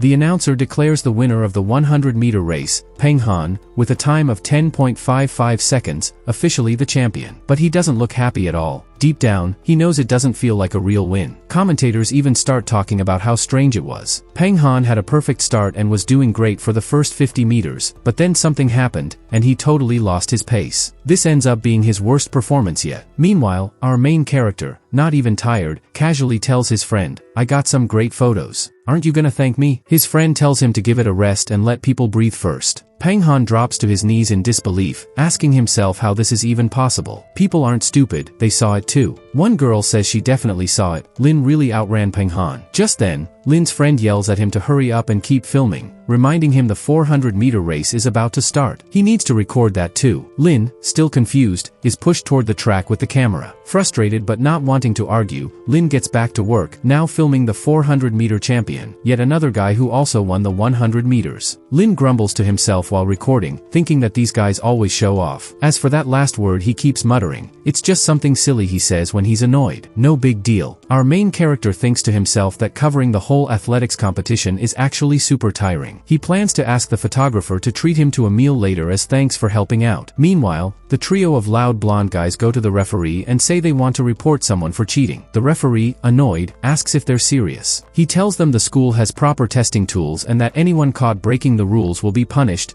no exceptions. The blonde guys point at Lin and say, "It's that photographer." But the referee just looks at them like they're wasting his time and says, "If you've got nothing better to do, go eat some plums or something." The guys are left speechless, totally embarrassed like they just got publicly roasted. Peng Han and his friends are completely worn out, disappointed that no one believed their complaint. Frustrated, they say they'll go find the 3 girls they saw earlier to cheer themselves up. But turns out, those girls are now cheering for Lin. The blonde girl says Lin is seriously amazing. The blue-haired girl adds that he's been running all over, 100m, 400m, everywhere, and still doing great. She says he's definitely hiding his talent. The girl with short brown hair wonders why he doesn't officially compete, because if he did, he'd probably win every event. Just then, Peng Han walks over with his crew, acting all cool. He tells the girls the game's over, and they can go now. One of the girls replies, "Sorry, maybe next time. But you already have a girlfriend, remember?" Peng Han asks why they didn't say anything before the game ended. The girls simply say it's because Lin is still filming, and they want to stay and watch. Another girl adds that he might even show up for the high jump or long jump next. The blue-haired girl tells them not to get in the way and to watch Lin closely. That totally crushes the blonde trio. They fall to the ground, frustrated, yelling out that they hate Lin. Then we switch scenes. The 50-meter girls swimming competition is about to begin. The announcer calls for all swimmers to take their positions. We see that Lu Yicheng and Luo Yashi are participating. Right away, the guys in the crowd start going crazy over how beautiful they are. One says Lu Yicheng looks amazing, another says Luo Yashi is super attractive, and one even jokes that he needs to run to the bathroom because she's just too much. Luo Yashi tells Lu Yicheng that she actually came to compete, and remembers that the last time she visited her house, she seemed like a great dancer too. Lu Yicheng laughs and says that Lin likes girls who are independent and good at a lot of things. She says she wants to improve herself all around. Luo Yashi responds by saying sometimes she feels like she used up all her good luck just to meet Lin, and that for people without that kind of luck, you can't force some things to happen. She asks if Lu Yicheng understands. Lu Yicheng agrees and says, "That's true. But you know what they say, if you keep trying, eventually things will work out." Luo Yashi teases her back and tells her to keep trying, and not to lose to her in the swim race. Then, looking a bit flustered but happy, she says that ever since she's been practicing at the villa pool every day, her stamina has improved a lot. Lu Yicheng laughs and challenges her, asking if she wants to bet on it. She says, whoever wins this race gets to partner with Lin in the 2-legged race. But Yashi knows she can't just make a bet without a real reason. She tells Lu Yicheng that even if she won, Lin probably wouldn't agree to partner up anyway. Right then, someone suddenly shouts to get their attention. It's Harley Quinn, well, a girl dressed like her, showing up in style. She says it doesn't matter if Lin likes someone or not. If you lose, you don't even deserve to show up on the field. Whether someone's better or not depends on what they can do, not just who they like. She says she feels kind of bad for both of them and adds, "Since I'm here now, you two should probably back out before things get embarrassing." She even gives herself a 10 out of 10. Luo Yashi is totally surprised and asks, "Wait, is that my cousin Ruorua? What is she even doing here?" Lu Yicheng is also confused and asks if she's really her cousin. The guys watching get even more hyped. They start yelling things like, "Who is that girl?" and "She's just as pretty as Lu Yicheng and Luo Yashi." Some even say she looks a little wild, but they still love it. Right before the race starts, Yashi tells Ruorua that this is a personal matter between her and Lu Yicheng, and it'd be better if she didn't get involved. But Ruorua isn't backing off. She says, "What are you talking about? You think I'm just gonna listen to you?" I'm here to go after the guy I like. Louis Cheng cuts in and says, you're really the last person who should be talking about this. The race begins, and Luo Yashi bursts forward like a rocket, shouting back at Ruo, fine. Go ahead and try. Lin's not gonna like you anyway. Ruo replies confidently that she'll win him over in her own way. Louis Cheng can't help but laugh, even though they're swimming. She says, don't get too full of yourself, okay? Meanwhile, Lin and his friends are walking nearby. One of them asks if this is a swimming competition. Suddenly, another guy rushes in and pushes past them, saying, move aside. Louis Cheng and Luo Yashi are racing. Inside, one of the guys with glasses hears that and asks, wait, for real? I gotta see this. His friends tell him to hurry up, and they try to drag Lin along too. But Lin tells them to forget it. Deep down, he's thinking that Louis Cheng and Luo Yashi always seem to have drama when they're together, so he'd rather stay out of it. Just then, one of the usual troublemakers runs past and shoves a girl carrying a bucket and broom out of the way, calling her slow. She loses her balance and falls hard to the ground. Instead of helping, the guy walks off, but her friends rush over to check on her. One of them, the guy with glasses, notices she's not moving and calls her name a few times. She doesn't respond, and now everyone's worried. Lin quickly steps in and checks her pulse. Based on what he's learned, he says her blood flow isn't normal. It might be a sudden health issue. He calmly performs first aid by pressing on a few key spots to help her recover. Right after that, he shouts for someone to call an ambulance. One of the friends says, got it, and starts making the call. A small crowd begins to gather as people ask what's going on. A few seconds later, the girl finally wakes up. The guy with glasses shouts, she's awake. That was fast. Someone nearby says it might have just been low blood sugar. Then, looking at Lin, they ask, wait, since when do you know how to do first aid? One of Lin's friends says he wants to learn first aid too. Then he jokes, is it just because you want to impress girls when they faint? But Lin says no, it's not about that. He explains that the girl's heart problem is actually really serious. He only helped her recover for now, but it's just temporary. She really needs to get to the hospital as soon as possible. Everyone gets a little nervous because they don't fully understand how serious it is. We then switch scenes to Tianu Hospital. The doctor asks Lin if he's a relative of the girl since someone needs to sign the paperwork. Lin tries to explain that they're not related. Just then, a worried woman rushes in. She looks at Lin and pauses, clearly thinking she's seen him before. She says, wait a minute, I know you from somewhere. Then it hits her. She remembers Lin from a previous treasure appraisal event, where she had asked about a treatment for her daughter. She excitedly calls out her daughter's name, Yen Yuan, and checks on her. When she realizes who Lin is, she bows and thanks him, calling him master. She says she owes him a lot and insists he come to her house for dinner so she can properly thank him. Lin politely declines, saying it's not necessary. The doctor takes the chance to ask the woman if she's really the girl's mother. She says yes and signs the paperwork. Then the doctor explains that the girl's heart condition is very rare and can't be treated with regular medical equipment, not in China at least. He says they need a high-end device called the GJC 8888 from a company overseas. But first, the family needs to pay a deposit of 15 million yuan. The mother is shocked. Why is it so expensive? She asks, almost panicking. At this point, Lin quietly starts to walk away. In his thoughts, he wonders about the treatment. He knows that device is used for something called cardiac synchronization therapy, which is quite advanced. But before he gets far, he stops and turns back to listen. The mother desperately explains that her family's entire savings are only 10 million yuan. The doctor bluntly replies, then what kind of illness can you treat without enough money? The 15 million is just a deposit. The full treatment will cost at least 30 million. Lin can't stay quiet anymore. He speaks up and tells the doctor that the therapy being suggested is actually for cardiomyopathy and ischemic heart problems. But in this girl's case, it's different. Her condition was caused by cold energy blocking the flow of her heart. So instead of machines, the treatment should be focused on warming her up and energizing her heart naturally. The doctor gives Lin an arrogant look and asks, and who are you supposed to be? The woman, possibly future mother-in-law, turns to Lin and asks, do you really understand this stuff? Lin calmly asks her, does your daughter often feel chest pain or pressure, back pain, shortness of breath, or feel like she can't lie down? The woman quickly says yes and asks how Lin knew all of that. Lin turns to the doctor and says the diagnosis was wrong and calls him arrogant and careless. The doctor gets angry and yells, who even is this guy? How dare he question me? Do you even know who I am? Lin calmly replies, asking if he's the kind of doctor who only cares about money. The doctor snaps back, calling him names and saying that when he was already a doctor, Lin was still in diapers. He threatens to call security if Lin doesn't leave. The woman, possibly Yen Yuan's mom, tries to calm the doctor down. She says Lin is a respected master and that her daughter does show the exact symptoms he mentioned. Suddenly, they're interrupted by a cry of pain. Yen Yuan clutches her chest, clearly in discomfort. Her mom quickly turns to the doctor and begs him to help. But the doctor, annoyed, says, "Didn't you just say that guy's a master? Why don't you ask him to help instead?" The mother, confused, says she didn't mean it like that. The doctor smirks and tells her to go ask Lin for help since she praised him so much. Lin just gives a little smile and says, "This is ridiculous." The doctor gives him an annoyed look. Lin stands firm and says, "Doctors are supposed to be kind, but all I see here is someone using a patient's crisis to talk about money." People nearby start whispering about it, which upsets the doctor even more. He yells that Lin is just stirring up trouble. But Lin stays calm and says he doesn't have time to argue. He just wants to save the girl. He turns to the nurses and asks if anyone has silver acupuncture needles. The doctor laughs mockingly and says, "What, are you really going to treat her with a tiny needle? You think traditional medicine can fix something that needs top-level medical machines? Fine, let's see what kind of skills this so-called master has." Then he sarcastically asks if anyone is really going to hand over tools to someone like Lin. He warns them, if something goes wrong, anyone who helps him will be responsible too. But someone suddenly steps forward and says, "Mr. Lin, I have the silver needles." The doctor quickly turns around, shocked to see who it is. It's a familiar and elegant woman, Luo Yashi's aunt. Lin recognizes her and quietly says to himself, "This system really activates at the weirdest times." The woman smiles and asks if he really practices traditional medicine. She says she has no solid proof, but something tells her she can trust him. She says she's willing to take full responsibility for whatever happens. Basically, she's putting her faith in him completely. Lin thanks her and says, "All right then, let's start the treatment." As they prepare, nurses start talking in the halls, saying someone is actually challenging Dr. Lu's medical skills inside the hospital. Another nurse replies, "Yeah, I heard it's a young guy holding silver needles." Meanwhile, a red-haired girl hears the chatter and asks, "What's going on?" One nurse says, "It's some kind of medical disagreement. Someone is arguing with Dr. Lu." The redhead heads over to check it out. Turns out, she's actually an undercover agent, the same girl Lin thought was just a sweet person before. He just hadn't realized it until now. Back in the room, Dr. Lu tells Lin that maybe all the doctors should step out so he can do his job properly. But Lin replies, "No need. If you want to take credit, go ahead." The doctor starts yelling again. Meanwhile, the redhead recognizes Lin and says, "Ugh, it's him again. I can't stand that channel." Our main character then begins using some traditional Chinese techniques and gently inserts acupuncture needles into the girl. A nurse nearby says people shouldn't judge him by how young he looks, and another doctor admits his movements seem very skilled, though he claims the points he's using are pretty standard. But another doctor disagrees, saying the technique is different, even if the points are common, the way he's using them is special. The doctor then talks to Dr. Ma, who's known as one of the top Chinese medicine experts in the hospital, asking if he's really impressed by a young guy like this. Dr. Ma nervously admits the method is quite unusual and suddenly realizes, it looks like the legendary flying dragon tiger technique, which was thought to be lost. Everyone nearby is confused and surprised, wondering if this method is really that powerful. Another doctor shouts that this is the Long John Ho technique, an ancient style of acupuncture that was lost over time, with only a partial version remaining today. While Lin works, there's even a slight vibration in his wrist, something that changes the effect of the treatment, even if the acupuncture points are the same. That surprises the other doctors. Dr. Ma starts wondering if Lin might come from a famous family of traditional medicine experts. After placing all the needles, Lin finishes, clearly tired. Everyone waits to see if it worked. The girl looks much more relaxed. Luo Yashi's aunt checks her pulse and says her heartbeat is back to normal and her blood pressure has come down. Lin calmly says that with weekly acupuncture sessions, she'll fully recover in about a month. He also plans to prescribe some medicine she'll take for 50 days. The girl's mother is overwhelmed with gratitude and drops to her knees, saying there's no way she can repay him. She even offers to give him all the money she has, 10 million. But Lin refuses and says he didn't help her for the money. The doctor, feeling embarrassed and frustrated, starts complaining again. He claims it only looks good on the outside and there could be hidden side effects. He then accuses Lin of practicing medicine without a license and says he's already called the police, warning that he could be in serious trouble. But Lin crosses his arms and says if that's how it is, then he'll also report the doctor. Maybe the hospital is involved in using fake, high-tech equipment to overcharge patients. The doctor says confidently, "Go ahead and report me." In his mind, though, he thinks everyone here is clueless about how powerful the hospital is. One of the nurses whispers, "Wait, is that really Dr. Lu?" Another doctor says maybe Lin just got lucky. But someone else replies that a lot of patients have paid a lot for treatments that didn't help. Someone tries to shut that down, telling them not to talk too much. Meanwhile, the undercover agent realizes this hospital is hiding a lot, which is why she came disguised. But now, with Lin stepping in, more secrets are starting to come out. She quietly contacts her team to take the next steps. The girl's mother tells Lin not to worry. She calls him Dr. Lin and promises they'll support him. Luo Yashi's aunt says the police will handle things fairly and reassures him. At the same time, the redhead is also talking on the phone, asking someone if that's the same nice guy from before. Lin walks over and cheerfully greets her, saying, "What a coincidence." She gets nervous. He jokes, asking if she switched jobs again, from waitress to nurse. He says being a nurse is a great job and it spreads kindness, adding that caring women are always good. The girl, thinking he's completely misunderstood everything, plays along and smiles awkwardly, saying thanks, while thinking to herself how clueless he is. Lin then asks if she's looking for a new job because of money troubles. He says she doesn't need to feel embarrassed. He thinks she's just a kind-hearted person. But she gets annoyed and grabs his shirt, telling him to stop talking. Just then, the police arrive and ask who made the call. They say they'll take both sides to the station for statements and ask everyone to cooperate. The doctor agrees right away. Worried, Luo Yashi's aunt calls out to Lin. The doctor, on the other hand, thinks this won't affect him and that the police won't understand what's really going on. Bai Jie tells Lin not to worry, no matter what it costs, she'll help him out of this. Lin gives her a puzzled look. She blushes and nervously says she knows he's rich and probably doesn't need her help, then asks what she should do. Lin smiles calmly and says it's fine, he did the right thing, and the police will see that. He thanks her and walks away. She stands there, watching him leave, stunned. She had wanted to invite him to dinner, but for some reason, she couldn't say it out loud. She tells herself, next time, I'll say it. At the police station, we see this dude locked in a room yelling, like, where are they? Why isn't anyone taking my statement? Hurry up, I'm here to report something. Then he's like, if y'all don't move faster, I'm getting a lawyer. He's stressed, totally confused why he's even there, wondering why he's the only one they brought in and no one else. Then a cop shows up and tells him to answer the phone. The captain wants to talk. He picks up and says, what's going on? Shen Aodong tells him they need his help. He's confused, like, help with what? Then he starts thinking, wait, that voice sounds familiar. She tells him something's wrong at Tampo Hospital. Apparently, there's some shady stuff going on, a conspiracy involving big companies and weird unknown forces. Turns out, one of the companies is linked to him, and he unknowingly owns 40% of it. Cut to the headquarters of Fei Gang. Some guy's bragging about his recent car bet, calling it his trophy. Then another guy brings up Shen, who owns 15% of the company. He looks super young, and someone asks if that's even legal. Next up is Shan Chu. He owns 25%, and someone jokes about whether his fancy vase is legal. He just says he likes gambling, even if it's not exactly allowed. Then they talk about Andon, who has 20%. Someone asks if this guy named Lin is actually gonna show up. Andon says, yeah, I called him. He's on his way. Apparently, Lin is just a regular college student who somehow ended up with 40% of the company. He thinks it's a normal business and came to split the money. Everyone starts laughing, like, this kid really thought he made it. They joke about how Lao, the guy who used to have the biggest share, ended up handing over 40% to his clueless son. Now Lao has nothing. Andon says higher-ups should make Lao take the fall for all this, and that the Shen family's not getting out of it either. Then someone's like, yo bro, don't scare the new shareholder too much, he might actually pee his pants. Right then, Lin walks in like, who peed their pants? And greets everyone. He heard about the shareholders meeting and brought a coconut as a gift. Everyone's just staring at him. Andon says, right on time. Then a guy walks up with a contract and says, please sign this. Lin looks at it and asks, wait, are you asking me to give up my shares just like that? Suddenly, they lock the door behind him. The guy with the contract says, if you don't sign, you're not leaving. The whole room's filled with smug faces, like they've done this before. But Lin just casually picks his nose and says, so what if I don't sign? What are you gonna do? The guy snaps and yells, if you won't drink the wine, you'll be forced to swallow it. He tries to punch him, but Lin blocks it with zero effort. He squeezes the guy's hand, and the dude freaks out from the pain, like, yo, what's happening? The other guys just stare, looking kind of shocked, but one of them calls him an idiot and tells the rest, go finish him off, just don't mess with his right hand. Then our guy sighs and thinks, man, I was just here to help the cops and get some evidence from Fei Gang. But clearly, it's not that simple. Right then, he chucks a coconut at one guy's chest, and boom, knocks him down. The other dude who was acting all confident suddenly doesn't look so sure anymore. The rest of the thugs rush him, but every swing they take just makes things worse for them. Lin lands a clean punch to one guy's stomach and dodges a huge blade coming at him from behind. It clips his cheek a bit, just a scratch, but still, it finally landed a hit. He thinks, man, if the system gave me sword skills or something, I wouldn't be in this mess. Guess I wanted it all. Then he grabs one guy and straight up slams him into the others like a bowling ball, knocking them over like pins. The business guys start freaking out like, wait, what just happened? Lin walks over and asks, aren't you the last ones left? He grabs one dude and holds him up like he's a leg prop or something. The guys just stare as the one in the middle says, he's just a petty thief. I've been a boss for 30 years. You think I'm scared of him? Then, the suit guy rushes at Lin with another coconut, yelling like he's in battle mode. But as he gets close, he suddenly changes tone and says, Mr. Lin, thank you so much for coming. That coconut, it's my welcome gift for you. Another guy turns to the others and says, wow, this dude's emotional intelligence is on another level. Now all three start getting nervous, rubbing their hands and smiling awkwardly. Andon agrees and nods fast. Lin, now totally chill, hands each of them a contract and says, you guys know what to do, right? All three reply at once, yep, got it. Someone comments, man, this shareholders meeting went perfect. The others are just standing there speechless as Lin, now owning 100% of the shares, casually says, meeting's over. One of them tries to act smart, asking, you think Fei Gang is just some regular small business? You don't get it. You can't control this. Fei Gang? That's just a side company. The real one is in Myanmar. The supply chain behind it is huge. The guy yells back, you have no idea how powerful the people backing it really are. But Lin just thinks, Myanmar, tropical weather, exotic vibes, sounds like I gotta go there to get the real evidence. Then he laughs to himself and says, whatever. The police better cover my travel costs. And hey, if not, I'll just budget a bit. Maybe even make some side cash with some tropical beauty ideas. He tells the guys lying on the floor, I've got a lot going on, so you all can run the company for me while I'm gone. The guys were shocked by the offer. They shouted that there's no way they'd betray their boss. We're loyal, they said. You think we'd switch sides just like that? One of them said, I even blocked a weapon for my boss. You think that's just something people say? But Lin just smiled and said, the job's 5 hours a day, double vacation days, full holidays off, no transfers, and I'm doubling your salary. Right after that, the three of them dropped to their knees. One said, you're the new boss now. Another said he'd take a hit for him. The third one said he'd work hard and never slack. Some business guys in the back were like, these dudes really sold out fast. Another one said, yeah, their jobs totally depend on him now. They start hyping him up, fanning him like he's royalty. Lin just casually picks his nose, enjoying the attention, and thinks, once I collect all the evidence, we'll move on to the next step. Then the scene cuts to Myanmar. Lin just landed and looks excited. He says, time to enjoy an exotic new experience. At the airport, a worker tells him the entry form costs 40 yuan. Another guy asks for a tip. Even the passport stamp guy says, no tip, no stamp. Lin's like, man, everything's overpriced here. It's not much money, but it's still annoying. So, he calls for a ride, and a fancy car shows up, super luxe. Inside is a girl with silver hair and stylish clothes, wearing a mask. Lin groans and thinks, great, he's probably gonna charge me 50 yuan for the ride, even though the foreigner next to me paid only 25 for the same distance. The driver says, that's just how it is here in Myanmar. Same price for everyone. Lin replies, yeah right, people here are just trying to scam tourists. That catches the girl's attention. The driver says, if you don't pay the 50, you can't leave. Lin says, you're just using fake nationalism to overcharge Chinese visitors. I'm only paying 25, take it or leave it. Then the girl speaks up and tells the driver, let him go. He calls her Miss Wei and tries to explain, but she cuts him off and says, this is a goodwill gesture, so maybe you can reincarnate faster. The driver quickly replies, yes, Miss Wei, and backs off. Right then, Lin's system activates a new mission, counterattack mode triggered. A beautiful woman has appeared, name, Wei Schumann. Current favorability, 0%. Lin realizes this is his new target. The driver called her Miss Wei, and she's dressed like she's headed to a funeral. Her tone serious, too. Time to test out his double S rank geomancy skill. He looks at her and thinks, judging by her face, someone close to her just passed. And today, she's gonna lose money. The system is strong, that's why it's ranked double S. Lin wonders, is it really just a coincidence she's here? But if this works out, the more she loses, the happier he'll be to spend. And the best place to test that theory? A shop where they sell mysterious stones. Lin says buying jade here feels like buying veggies, even though these stones aren't just rocks. Some have valuable minerals inside. Miss Wei walks up to a vendor and says, hey boss, check this stone out. The seller tells her she's got a good eye, that the stone's from the Mona mine, and it's one of their best. Miss Wei notices the small green patch inside looks good, but she's not totally sure. She doesn't have much money right now, so she's trying to pick something that's actually worth it. The vendor tells her the green goes deep, at least halfway through the stone. He says it's easily worth hundreds of millions. Her friend tells her, just say a price. Miss Wei says she could maybe do 80 million. The seller flips out like, what? The base price is 100 million. But then he says since she's pretty, he'll give it to her for 80. He makes a weird face and tries to act like a big deal. But Miss Wei's bodyguard grabs his arm and asks if he seriously just tried to touch her. The guy yells that it hurts and begs him to let go. Miss Wei says not to break his arm yet. He still needs to lift stones for her. The dude snaps and says he knows she's Chanu's wife, the boss of Fei Gang. No wonder she acts so bold, he says. Too bad Chanu didn't go down earlier. Then he starts talking trash, saying Chanu's losing power and asking if she's only here because she's broke now. Miss Wei answers by slapping him hard across the face. The impact knocks him back into the stone display. The jade stone drops and breaks. He shouts that she did it on purpose, accusing her of smashing his expensive stone because she can't afford it. He starts yelling about how Chanu is broke and she's faking confidence when she can't even pay 100 million. Miss Wei thinks to herself, if I wasn't trying to raise money, I wouldn't have to deal with this. Just then, Lin jumps in and says, you want 100 million? Cool, no problem. He pulls out his card and says, that's like 350,000 yuan. Let's swipe. The angry guy turns to him and asks, who even are you? Are you from Taiwan? Lin replies, when I walk, I don't change my name. When I sit, I don't change my last name. I'm Chinese. The crowd starts getting heated. Some call him a Chinese pig and tell him to leave. From now on, anything bought by Chinese customers costs double. You want this stone? Pay 200 million. Lin frowns, then laughs. He originally just wanted to help his counterattack target, but now he doesn't care how much it costs, the money's worth spending. He says, forget the price. Let's go bigger. Miss Wei, confused, asks who he even is. She reminds him of the rules. Chinese buyers don't get special treatment here. He shouldn't get involved. But Lin turns to the vendor and says, I'll take it. Actually, give me all your stones. That stuns everyone, even Miss Wei blushes a little. Wait, do you want me to pay double for everything? Then he smiles and says, cool, let's do it. The vendor shouts, you heard him. Bring out all the stones. His assistant runs to get them, saying, yes, boss. The vendor laughs to himself, thinking Lin is just another sucker. He believes this guy's like a fat pig sent here to be taken down. He thinks he's lucky today. These stones look valuable on the outside, but they're actually junk. Experts already checked them out. It's all fake hype. If they were really good, he would have kept them for himself. He figures Lin's just another fool and can't wait to see the look on his face later. But what he doesn't know is, Lin's no fool. Our guy activates his treasure checking skill and starts looking through the rocks. He notices one doesn't float in water, another has a sandy surface, probably has spring band coloring. Sitting on the floor, he carefully picks out 8 pieces. His appraisal skill can only see the surface though, so it's hard to know what's deep inside or if there are cracks. But that's when geomancy kicks in, the perfect backup skill. Lin uses it calmly, scanning the stones. It tells him which ones are trash and which ones are straight up jackpots. He even finds one that's basically the holy grail. The seller, trying to stay cool, watches him nervously. Lin picks out 5 final stones and says, these are the ones I'm cutting. The vendor says, no problem, but you gotta pay first. That's 700 million coins, around 2.3 million yen. People in the crowd start whispering. One says, Chinese guys always act like experts but fall for this junk. Another laughs, he just bought a bunch of trash stones. Someone else says, look at his flashy outfit, he probably spent everything he had on this. Lin turns around and says, if you're all that curious, let's open them up. Watch closely. The workers start cutting the stones. One guy at the stand says it's just a waste of time. Others start throwing shade at Chinese buyers, saying they don't know what they're doing. But then, the guy cutting the stone freezes. The boss asks, what's wrong? The worker says, these are all insanely high quality. The vendor's eyes nearly pop out of his head. They pulled out 2 J-grade purples, 2 ice greens, and 1 imperial green. Miss Wei and her companion are stunned. Suddenly, buyers rush over. One man says, I'll give you 2 million for that jade. Another says, 3 million for the purple. Someone else says, let me take that ice green for 4 million. Then another offers 6 million for the imperial green. Right when things are getting wild, a guy in a fancy suit steps up and says, I'm taking everything. I'll pay 75 million yen. But Lin smiles and says, everyone's offering big, but I've already decided. I'm giving everything to this beautiful woman I just met. The crowd gasps. Over 70 million yen in jade, for free? Miss Wei is completely stunned. She has no idea why he's doing this. People nearby start gossiping, saying Lin probably just wants to get in good with the higher-ups at Fei Gang. Some say he's playing the long game, trying to reel in a big opportunity. Miss Wei looks at him and says, I don't know why you helped me, but I really needed it, so I'll accept. She takes off her necklace and hands it to him, saying, this jade token is my promise to you. From now on, if you run into trouble in Myanmar, just just show this. Someone will always step up to help you. Think of it as a gift. I'll pay you back double someday. Lin takes the necklace, and Miss Wei walks away, saying, we won't meet again. But her favorability score jumps by 10%. Lin notices she smells nice and seems soft-hearted under that cool exterior. Later, Lin walks through the city. He spots a tall building through binoculars and thinks, that's the headquarters of Fei Gang, tonight's big event. From what he's learned, the Fei Gang group secretly controls 4 major markets. Fei Gang is just one piece of the puzzle. Fei Gang manages a jade quarry controlled by veterans, an organ processing facility,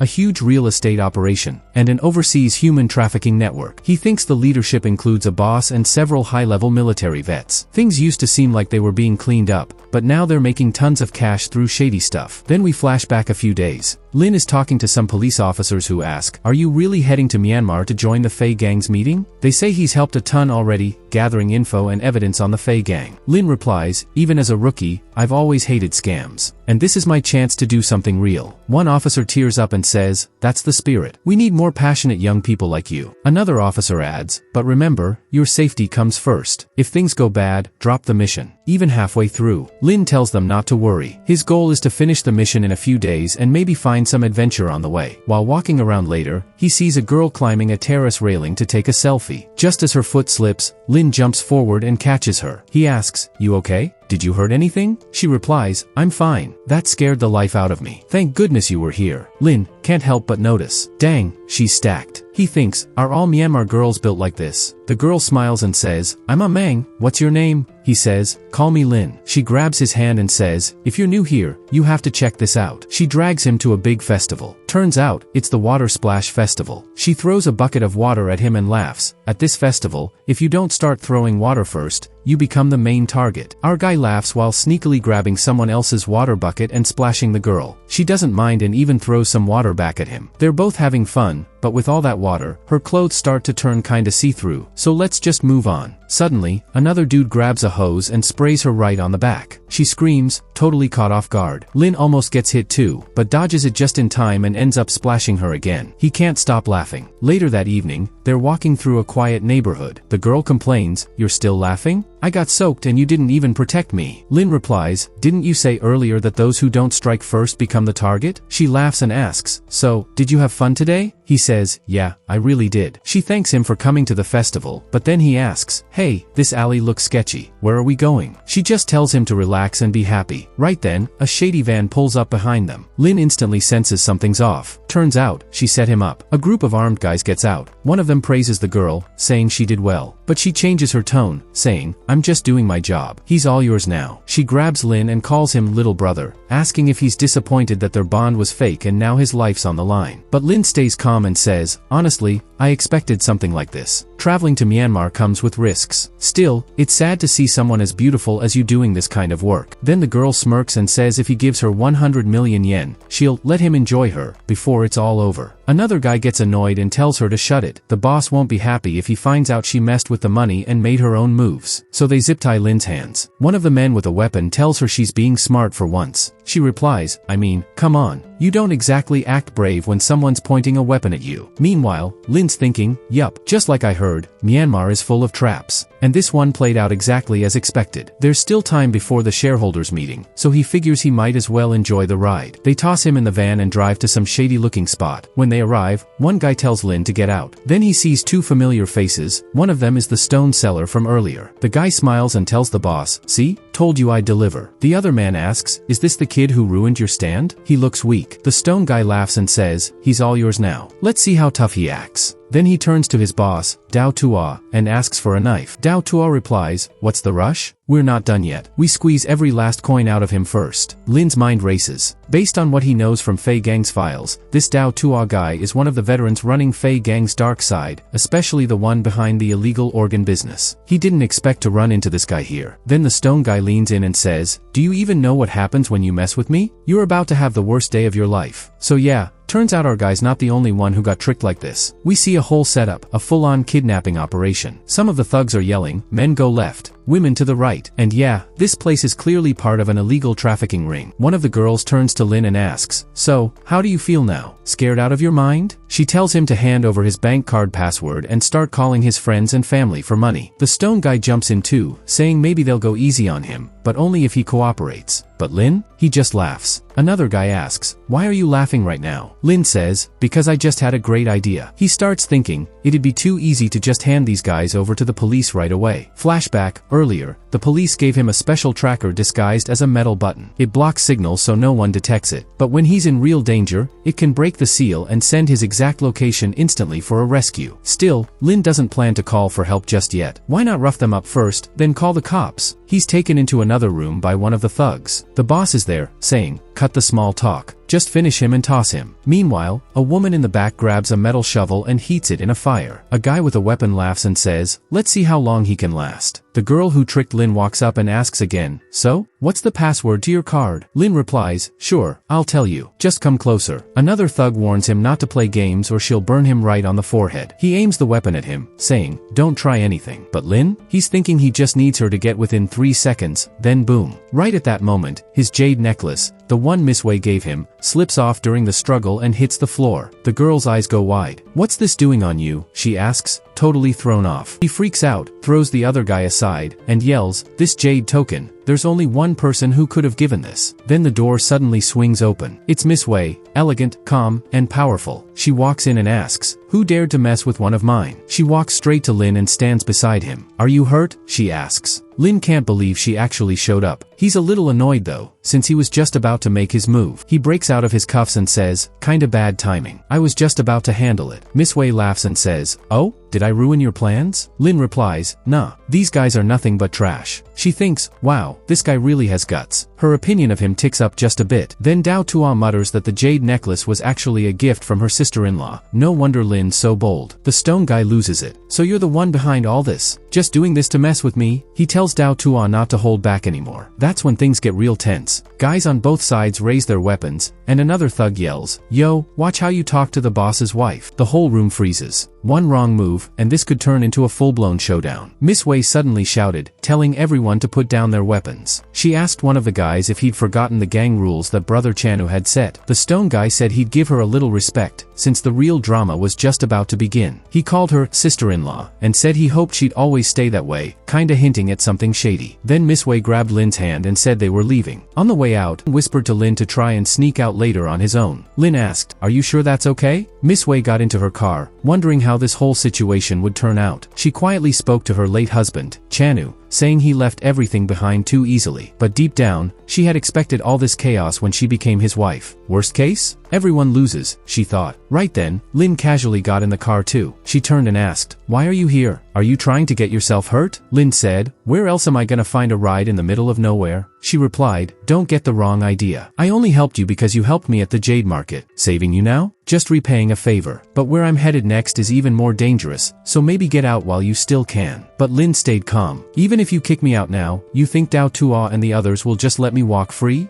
Might as well stick with you. I'll take my chances." The driver started the car. Miss Wei just sighed and said, "Good luck, I guess." Cut to the Fei Gang headquarters. Everyone had gathered for the big meeting. One bald guy asked, "What's going on with the Fei Gang? Haven't been able to reach them." Someone else replied, "That's Godin, from the quarry side. They probably forgot about the meeting." A scruffy guy with glasses said it didn't matter. They build stuff overseas. If it doesn't work out, they'll just replace them. Then someone else brought up real estate control and said, "Let's send a message. If they don't show up today, they're done." Dao Tua from the organ trafficking side brushed it off, saying it wasn't worth worrying about. "Today's spotlight belongs to someone else," he said, nodding toward Miss Wei, the widow of the former gang leader, Chanu. Lin, quietly observing, thought, "Looks like all the main players are here. The real show's about to start." Miss Wei stood up and said, "Everyone's here, so let's begin." She explained that this annual meeting, normally led by her late husband, would now be different. 5 days ago, he died in a bombing on a private cruise ship, so today's meeting meeting would be about the power struggle. Let's be real, she said. You all want my husband's spot. One of the veterans laughed and said he liked how blunt she was. We're all sad about Chanu, he added, but the gang can't go leaderless. For the sake of stability, we've got to choose someone new today. He suggested one of the other gang veterans should step up, since the three of them helped build Fei Gang from the start. But Miss Wei wasn't buying it. Oh really? So just because my husband's gone, it should be you three? The same three who just happened to know his crew's schedule? The same ones who could have placed explosives without raising suspicion? Sounds way too convenient. The room went quiet. The three veterans just stared at her. Dao Tuo finally spoke up. Once I become the new boss, I promise I'll put all of Fei Gang's power behind finding the real person who hurt your husband. Everyone in the room laughed, but our protagonist stayed quiet, thinking to himself, wait, is this Chanu guy their leader? He's already gone. Originally, he planned to catch this mysterious gang boss and turn him over to the cops. But things didn't exactly go as planned, so now he's just watching how everything plays out. Miss Wei stood up and shouted, have you all forgotten? When Brother Chanu started the Fei Gang, he built it from nothing. We all went through tough times together. Some of our people were hurt, some got caught, others lost everything. She continued, saying times had changed. We can't just keep taking things by force. We need to protect our business and go legit. That was Chanu's final wish before he passed. He wanted the Fei Gang to follow the right path. He died because of it, and I'm going to make that happen, and find out who really took him out. The crowd started cheering. We support you, sister-in-law, they said. You're right, the old days of conflict are over. Lin thought, dang, she's got a strong presence. But then the scruffy guy with glasses shouted, that's a lie. Fei Gang's been tough for years, and now you want to change everything just because you say so? The bald guy jumped in. You were married to Chanu for less than a year and now you think you know what he wanted? Maybe you pushed him into this clean business idea. Sounds really suspicious. Maybe you're the one who wanted to take over. Miss Wei slammed the table and told him to repeat that if he dared. Dao said he heard she went to the jade market today to gamble with stones. What? You broke something? He asked. All of us are just trying to make a living. You think we can survive off gambling skills alone? The scruffy guy added, typical woman. Does she think she can lead the Fei Gang? No way. Whoever becomes boss, we're not following her. Then, out of nowhere, a weapon went off. A bodyguard got hit and Miss Wei got splashed by the aftermath. The scruffy guy shouted, see? Even your people dare point weapons at me. The bald guy stepped up and said, no need to dig around for answers. You're already surrounded. And let's be real, you're gorgeous, it's a shame you're a widow. Why not marry me instead and forget the past? Fine, I admit it. Miss Wei shouted, I knew it. All three of you were behind what happened to Chanu. You think I don't know where the money went? You bought explosives. They're all over this building. You've got 10 seconds. Walk away from Fei Gang or I press this button. Everyone started panicking. What's going on? No way, I'm not ready to go yet. This woman is insane. Thinking, if she blows this place up, it'll save the cops a ton of work. Then he seriously considered jumping out the window. Maybe I could survive a 5th floor fall with my strength stats. The bald guy shouted, fine, go ahead and do it. He was clearly testing her. Miss Wei looked calm, but then, her own men turned on her. One of them said, sorry, sister-in-law, but Big Bro Gotan gave us more money. The bald guy smirked and said, see? I told my guys to pull the fuses. Those explosives? Useless. You really think you can be the boss without money? Miss Wei slammed the desk in frustration. Her plan had failed. The traitors had been plotting all along, even before Chanu was gone. The bald guy stood up and said, sure, Chanu might have been the boss, but I'm the real leader now. And if you follow me, you'll all be rolling in cash and meat. He bragged that his rough stone business made over 870 million, about 3 billion yen a year. What more do you need to be a gang leader? Dao nodded and said, of course I support you. It's just a shame Miss Wei's so good looking. I wanted a turn too. Then the bald guy laughed and said, that's easy to handle. Let Miss Wei entertain him. They all laughed and started teasing Dao, asking how long he'd had a thing for her. Dao replied, since the day she married Chanu. They kept going, saying Chanu couldn't even control her, that she probably wasn't even into him, and maybe never was. Miss Wei clenched her fists in anger, hurt and frustrated. She felt helpless. But our guy, Lin, stepped up and whispered, don't give up yet, just play along. Then he stepped forward and boldly said, I want to be Fei Gang's new leader too. The bald guy snapped, who the hell are you? Dao chimed in, he's just one of Wei's new guys. Super arrogant. The bald guy said, this kid's so full of himself. Let's get rid of him. But Lin cut him off and asked, do I look like Miss Wei's bodyguard to you? He pulled out a contract and flashed it in front of them. Everyone froze. The scruffy guy with glasses leaned in and said, wait, is this real? Is he actually a shareholder of Fei Gang? Miss Wei looked just as surprised. What is this? The scruffy guy said, even if it's a copy, this contract's legit. Dao narrowed his eyes. Don't think you can fool us with this stunt. Even if you are a Fei Gang shareholder, you're still not fit to lead this gang. Fei Gang's a foreign business, not even enough to cover your meal bills. Go back to China. You don't belong here. He added, and if you don't leave, we'll break your legs. But Lin kept calm and asked, so all I need to do is make more money to become the leader? Then he looked at the crowd and said, alright, then back to my sister-in-law. That caught Miss Wei completely off guard. She had no idea what Lin was up to. The bald guy went red with rage and yelled, what are you even saying? Lin said, if you care about making money and taking care of your brothers, then the smart move is backing us. These guys? They're just noise. I've got what it takes to lead everyone to real success. The bald guy and the others burst into laughter. You think you're better than us? One said. You're just some loudmouth. Dao stepped up and said, then let me show you something real. My organ farm business brings in 1.8 billion yuan a year. Now open your eyes and look properly. One of the scruffy guys with glasses said his real estate business made 2.5 billion yuan a year. Then Kalban, the all-credit guy, claimed his 4 casinos pulled in over 3 billion yuan a year, making him the biggest earner out of everyone. Miss Wei started to panic. Fei Gang's yearly income barely reached a few hundred million. She thought it was game over. The scruffy guy yelled for his crew to take her down, but just then, Lin stepped up. He called over the finance guy and asked him to swipe his gold card. A second later, more than 5 billion yuan was transferred on the spot. He turned to the others and said, this is for my sister-in-law, and all of you get a share. Everyone went silent. The traders were shocked, and Miss Wei couldn't believe what she just heard. Someone asked, wait, did he just say 5 billion yuan? Like, for real?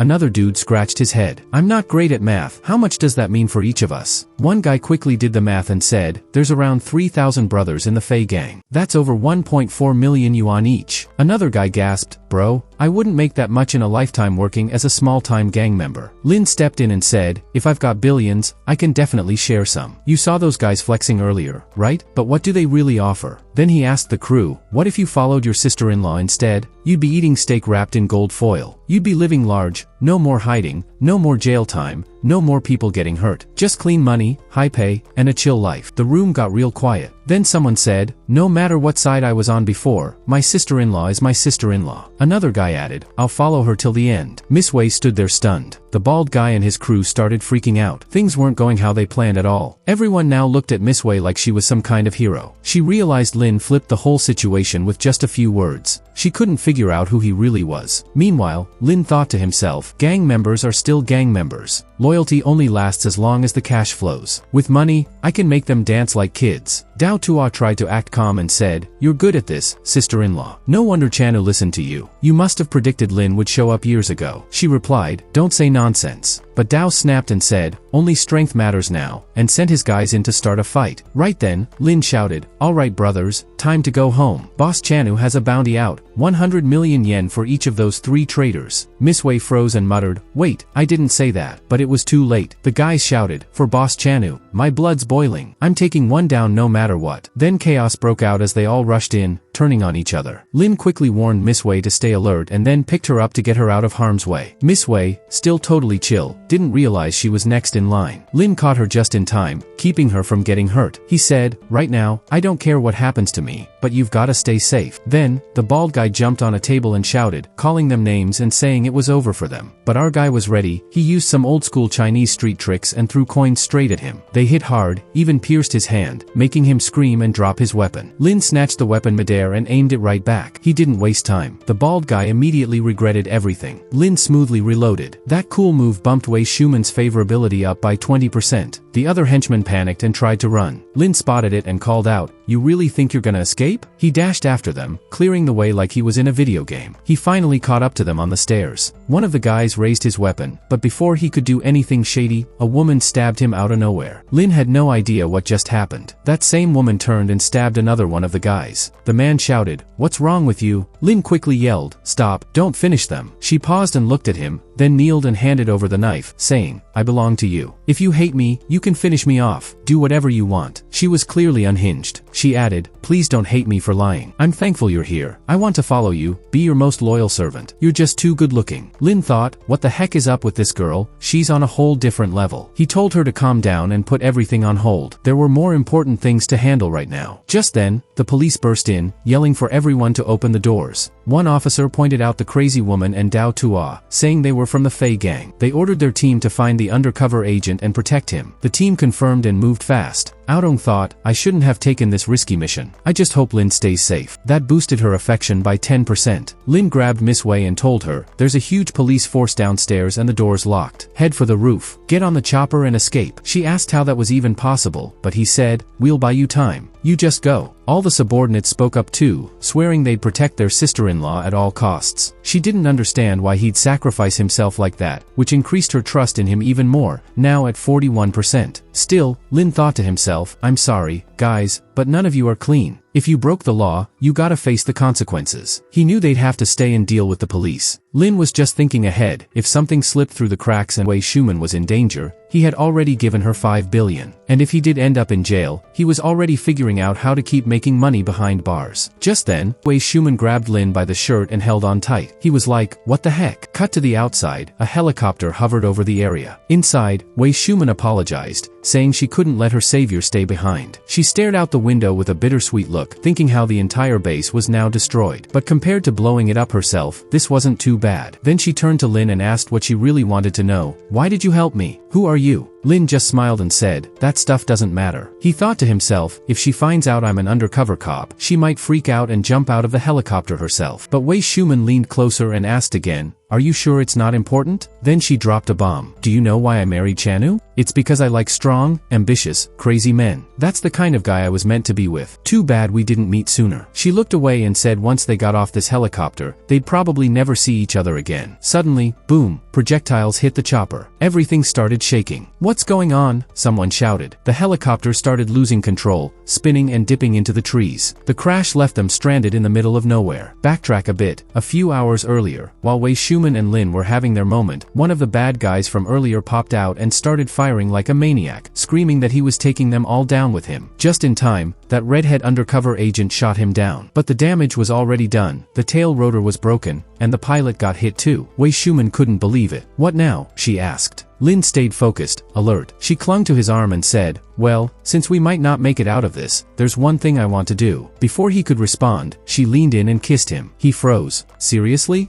A kiss now? In the middle of a crash? The helicopter kept falling. Wei Shuman said, not the worst way to go out? That surprise smooch boosted her favorability by another 10%. Now she was at 51%. Then Lin picked her up and said, hold on tight, we're jumping. Her eyes went wide. Wait, what? You can't just jump out of a helicopter. That's like, super high. He replied, relax. We're less than 30 meters up. A small note popped up. Reminder, if a normal person falls into water wrong from 18 meters or more, it can be deadly. She kept screaming, it doesn't matter if it's less than 30 meters. But Lin didn't care. Without hesitation, he jumped, and they both slammed into the water below. We switch scenes. Lin is carrying Wei Shuman out of the water. She barely opens her eyes. He tells her they made it. She slowly wakes up and asks, wait, we're not dead? Lin says they got lucky, adding that they happened to land near a deserted island. Though in his head, he's thinking it's thanks to his pro-level fitness and swimming skills. They both look up and see the helicopter wreck caught in the trees. It's burning. Later, Lin checks things out and says, the pilot didn't make it, radio's fried, and all we've got is a flare gun, a bandage, one knife, and a single bottle of water. They've got no food and no signal. He figures they might be stuck here a while. Wei Shuman checks the map and says, based on the flight path, we're on an isolated island up northwest. Fishing boats pass by sometimes, though. Then she says they should make a signal on the beach. While talking, Lin notices she's not looking well. He checks her pulse and realizes her heartbeat is weak, probably from the cold and shock. Basically, she's sick. He decides the first step is to build a fire. But Wei Shuman suddenly grabs his shirt and pulls him in. He asks, what now? I was just going to get firewood and food. Instead, she gives him another surprise kiss and smiles, saying, now this is Lin. He asks, is this how a sister-in-law shows she cares? She replies, if we're gonna die here, why worry about all these rules? If it's meant to be, then it's meant to be. Then she says, from now on, I just want to be your wife. Her affection score jumps up by 20%, now sitting at 71%. Lin hugs her and says, wow, sister-in-law really is wild. But if you want to be my wife, you gotta rest up first. She's flushed, but she nods and says, okay, just don't take too long. Out in the forest, Lin starts gathering supplies. He notices the tracker is toast from seawater, but he's hopeful that the police will search in the direction of the crash. He sees some bamboo and figures it's perfect for building a bed. While bending down, he says. Good thing I've watched tons of survival videos. Meanwhile, a giant python silently slithers behind him. Back at the beach, Wei Shuman sips some water and complains that it's way too hot. She knows she can't just sit around. Time is money, so she grabs a stick and limps toward the shore. She draws a big SOS sign in the sand, hoping someone sees it. Then she heads to the ocean, looking at her dirty clothes and decides to wash them. But just as she does, a giant wave crashes in and snatches her clothes away, leaving her with nothing but seaweed. She screams, "My clothes!" thinking she'll have to use coconut leaves as a temporary outfit, even though that sounds super uncomfortable. At that exact moment, Lin shows up and casually says, "There you are. Wait, are you taking a shower?" She yells nervously, telling him she accidentally lost her clothes while washing them and begs him not to look. But Lin, playing it cool, says, "Didn't you just say you wanted to be my wife? Why so shy now?" He notices everything she's gathered and asks if she found all that by herself. "Aren't you supposed to have a fever?" he says. She smiles and says she grew up by the sea. "Poor kids grow up fast," she adds. Then Lin pauses, realizing maybe she also comes from a similar background. She asks why it took so long to get firewood. Lin casually replies, "The python was huge. Dragging it back was a whole mission." She stares in shock at the giant snake. "Wait, what? You handled that thing?" He laughs and says, "Yeah, dragging it here was the hard part, though dragging what I've got is no easier." She goes red. "Wait, what do you mean by that?" Ignoring the moment, he uses a knife to cut the snake's skin and quickly makes her some clothes out of it. He hands it over and says, "I even cleaned it. Give it a try." She puts it on and is surprised it fits perfectly. "Actually, this looks really good," she says. Lin tells her, "These big snakes can even swallow an adult whole." She's shocked again and says, "That's crazy." Her affection meter jumps up another 10%. Then he adds, "Tonight's dinner, python meat and seafood." Later that night, under the stars, Wei Shuman sits with him and says she's really curious about him. She asks how he just popped out of nowhere, took over Fei Gang, and pulled off all those crazy moves without breaking a sweat. She says, "You didn't even seem to care that Fei Gang might fall apart. What kind of person are you really?" Lin shrugs. "Just a regular rich guy doing his thing." She leans in and says, "Even if you don't say it, I know strong guys like you love keeping that mysterious vibe. Honestly, I like that." Right then, it starts raining. She gasps, "Oh no, the fire went out." Lin says, "It's a tropical island. Rain is expected." Since they'd already eaten, they lie down on the bamboo bed they built. But she starts shivering and says, "I'm freezing." Lin replies, "I'm actually kinda warm." She pulls him close and says, "Then warm me up." He tries to stop her and reminds her she's still sick. She cuts him off, saying, "No talking, just keep me warm." You know what happens next. Fade to black. Disclaimer: this is purely a fictional story, made for entertainment only. Don't be influenced to hurt anyone's emotions or don't do squeezing before marriage. If you still go ahead, it's completely your own responsibility. 3 days later, on a boat nearby, one of the crew shouts to the captain, "Captain, there's a distress signal coming from that island." One of the guys on the boat says, "Let's go. We gotta rescue them fast. They've probably been starving for days." But as they pull up, they're stunned when Lin walks up like nothing even happened. "Thanks a lot for the help," he said, totally calm. Everyone just stares, confused. Like, how does someone stuck on a deserted island for days look this chill? Our protagonist thinks, good thing I've got competition level stamina, or else there's no way he could have kept up with Wei Shuman, who, apparently, had been touch-starved for a whole year. Her affection level jumps by another 20%, reaching 91%. A system message pops up saying, "You've completed stage 1 of the counterattack. You spent 5 billion yuan on Wei Shuman. You're now getting 10% back. 500 million yuan has been transferred to your personal account. All attributes +1. Current level, 8 across the board. Choose one new skill. A. Cooking mastery. B. Dancing mastery. C. Jump rope mastery." Scene shifts to Tianpu Hospital. A patient thanks Dr. Lu again and again, saying he's amazing. But in his head, the doctor's thinking, "These fools. I'm making bank." Then suddenly, the police burst in. One officer holds out a warrant and says, "We've got reports from the public. After checking your records, we found that Director Lu and other doctors exaggerated patients' conditions to get more money." He continues, "They also forced treatments, colluded with the Fei Gang, and got involved in shady human smuggling. The hospital is officially shut down." Dr. Lu starts freaking out, yelling, "Is this because of that guy who did acupuncture last week?" The scene flashes back to a week ago. Miss Luobing's assistant tells her someone named Mr. Shan wants to talk business. She agrees to meet him on set. He shows up, and when she walks in, he's instantly thinking, wow, she's soft and cute. He looks around the studio and comments, "So this is where you're filming, huh?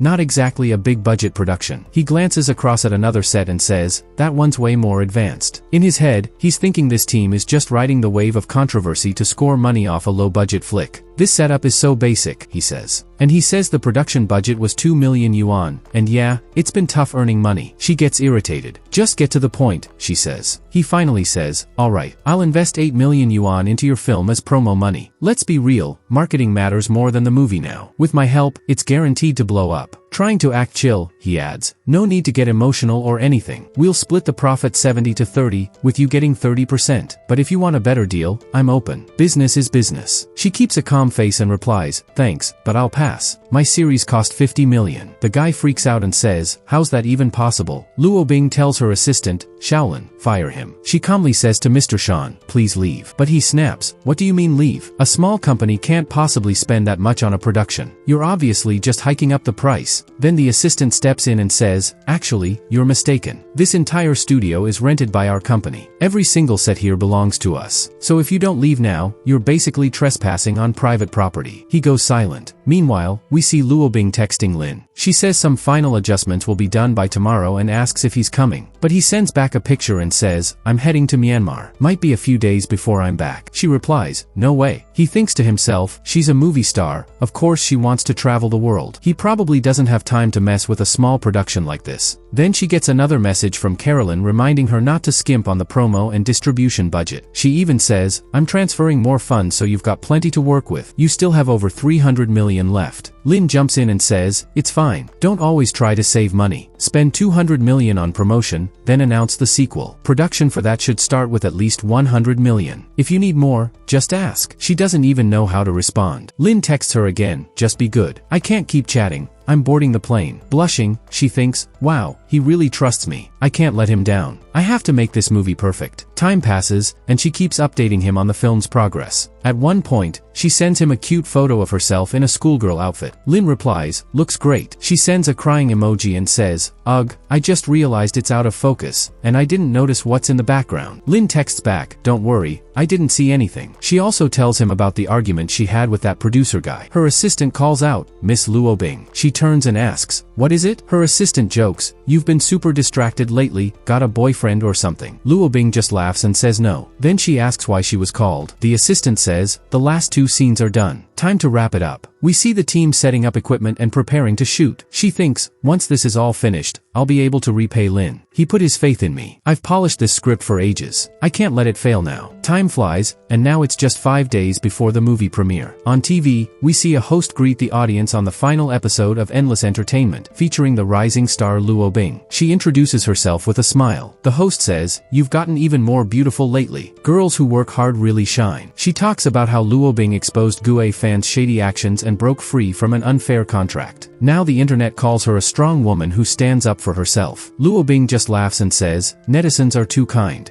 I'm just like everyone else, an ordinary person chasing her dreams. And honestly, I got a lot of help from some amazing people. The host asks, is it true that a bunch of companies are offering you contracts now? She nods and says, yeah, but I've started my own film and TV company. It's not huge, but I'm giving it my all to make great content and give back to the fans who support me. Then she turns to the camera and says, my web series The Unbeatable XO will be online soon. I hope everyone watches. Meanwhile, in a dark room, someone watches her on TV and crushes a bottle in anger. It's a bald man, clearly furious. That girl was supposed to be mine, he yells. He kicks one of the women near him and shouts. Then some rich guy swoops in and saves her. Another woman nearby says, Mr. Yen, please don't be upset. You still got 100 million in damages. He scoffs, that girl's not worth that kind of money. She must have hooked up with some rich guy behind the scenes. He yanks on a chain attached to the woman next to him and says to his assistant, use that 100 million. I don't care who he is, if someone gets in my way, I'll use cash to crush him. His assistant nods and says, yes, sir. We jump to 2 days earlier, in the film's editing room. Luo Bing checks the final cut and thinks, tomorrow's the release. Everything looks perfect. Just then, her assistant rushed in, panicked, shouting, Miss Luo Bing, look at the news. The screen flashes with a smear campaign, full of false accusations. The headlines say Luo Bing used dirty tricks to push out other actresses and forced newcomers to follow shady rules. It claims she left her old company, Kato Entertainment, because she got a new wealthy backer. They even show interviews with supposed victims. One girl says, we were in the same class. I was actually better than her, but she used her family's influence to mess with me. Another says, she made us run errands like we were her staff. Nobody could speak up because of her background. People in the comments start trashing Luo Bing, saying things like, she's fake, and she pretends to be all pure, but who knows what she's really done behind the scenes. Another girl said Luo Bing once made her run across town to get ice cream, which caused her to miss an important audition. Later, she found out Luo Bing did it on purpose just to steal the role. And to keep the truth from coming out, she spread bad rumors about her and ruined her reputation. People online started posting comments like, how can someone with that kind of history star in an inspiring movie? Someone else quoted a famous saying, you don't get to talk about independence when someone else is funding your life. Seeing all this, Luo Bing was shocked. She asked, how did this happen? Her assistant, shaking, said, even Ying spoke out. Then the screen cut to a clip of a purple-haired actress saying, I can confirm what Xiaoshi and Xiaodi said. Just imagine how hard it's been for us. In the comments, people were loving the drama. Some said they always thought Luo Bing was fake. Others said her fall from fame was super fast. One post even called her the most manipulative woman in the industry. Another guy said, we all had dreams, but some people were pushed out of the game by dirty tactics. I don't even know how they survived, except for the fact that they probably had strong backers. The assistant said, even Ying, China's top actress and entertainment person of the year in 2020, liked the video. Why would someone like her get involved unless it was real? Luo Bing replied, it must have been Mr. Yen. When Ying first started out, he gave her the resources to blow up. He probably arranged all this. Then she turned to her assistant and said, Shaolin, hire the best PR team. I don't care what it costs. But when the assistant called, she was shocked. They're charging 20 million, she said. That's the cheapest option. The PR team got on the line and said, this scandal is huge. Tons of top celebs have already taken sides. We'll do what we can, but there's no way to erase this with just money. Luo Bing, stressed out, said, okay, do your best. She thought about reaching out to Lin but quickly shook her head. No, she thought, what would I even say? Ask for more help? I can't drag him into this. Suddenly her phone rang. It was someone from L Platform. They told her the movie had to be taken down. And since the contract clearly said that any cancellation caused by her would count as her fault, she now owed a 1 million yuan penalty. Her assistant told her, both Fuji Video and Oilbot just pulled the plug. Not only is your movie cancelled, but you also owe damages, and they're not cheap. Luo Bing collapsed to the floor. Her assistant tried to help, calling her name over and over. Meanwhile, the PR team told her they'd done all they could. We're sorry, they said. It looks like someone paid a ton of money to flood the internet with fake comments. We can't fight it anymore. Her assistant added, half the team already quit. After paying off all the platforms, we're flat broke. Then came a knock on the door. It was Mr. Yan's assistant. She said, Miss Luo Bing, we know you're in there. You're out of money, your reputation's ruined, and the world's turned its back on you. But Mr. Yan is willing to forgive everything. He's offering you a spot in worse entertainment. He'll even line up new roles for you. She walked out quietly. Of course I'm nothing now, she said, and I know exactly what Mr. Yan wants from me. As she left, Luo Bing opened her phone and looked at a photo. It was a picture of her kiss with Lin. She thought, if I really can't escape this life, then at least I want to give my heart to the one person who truly cares about me. We switch scenes to the airport. Lin is in a great mood, happily singing to himself. He says goodbye to all his problems and hello to happiness. He's finally back home and feeling really good. He jokes about how everyone once threw a bun at him,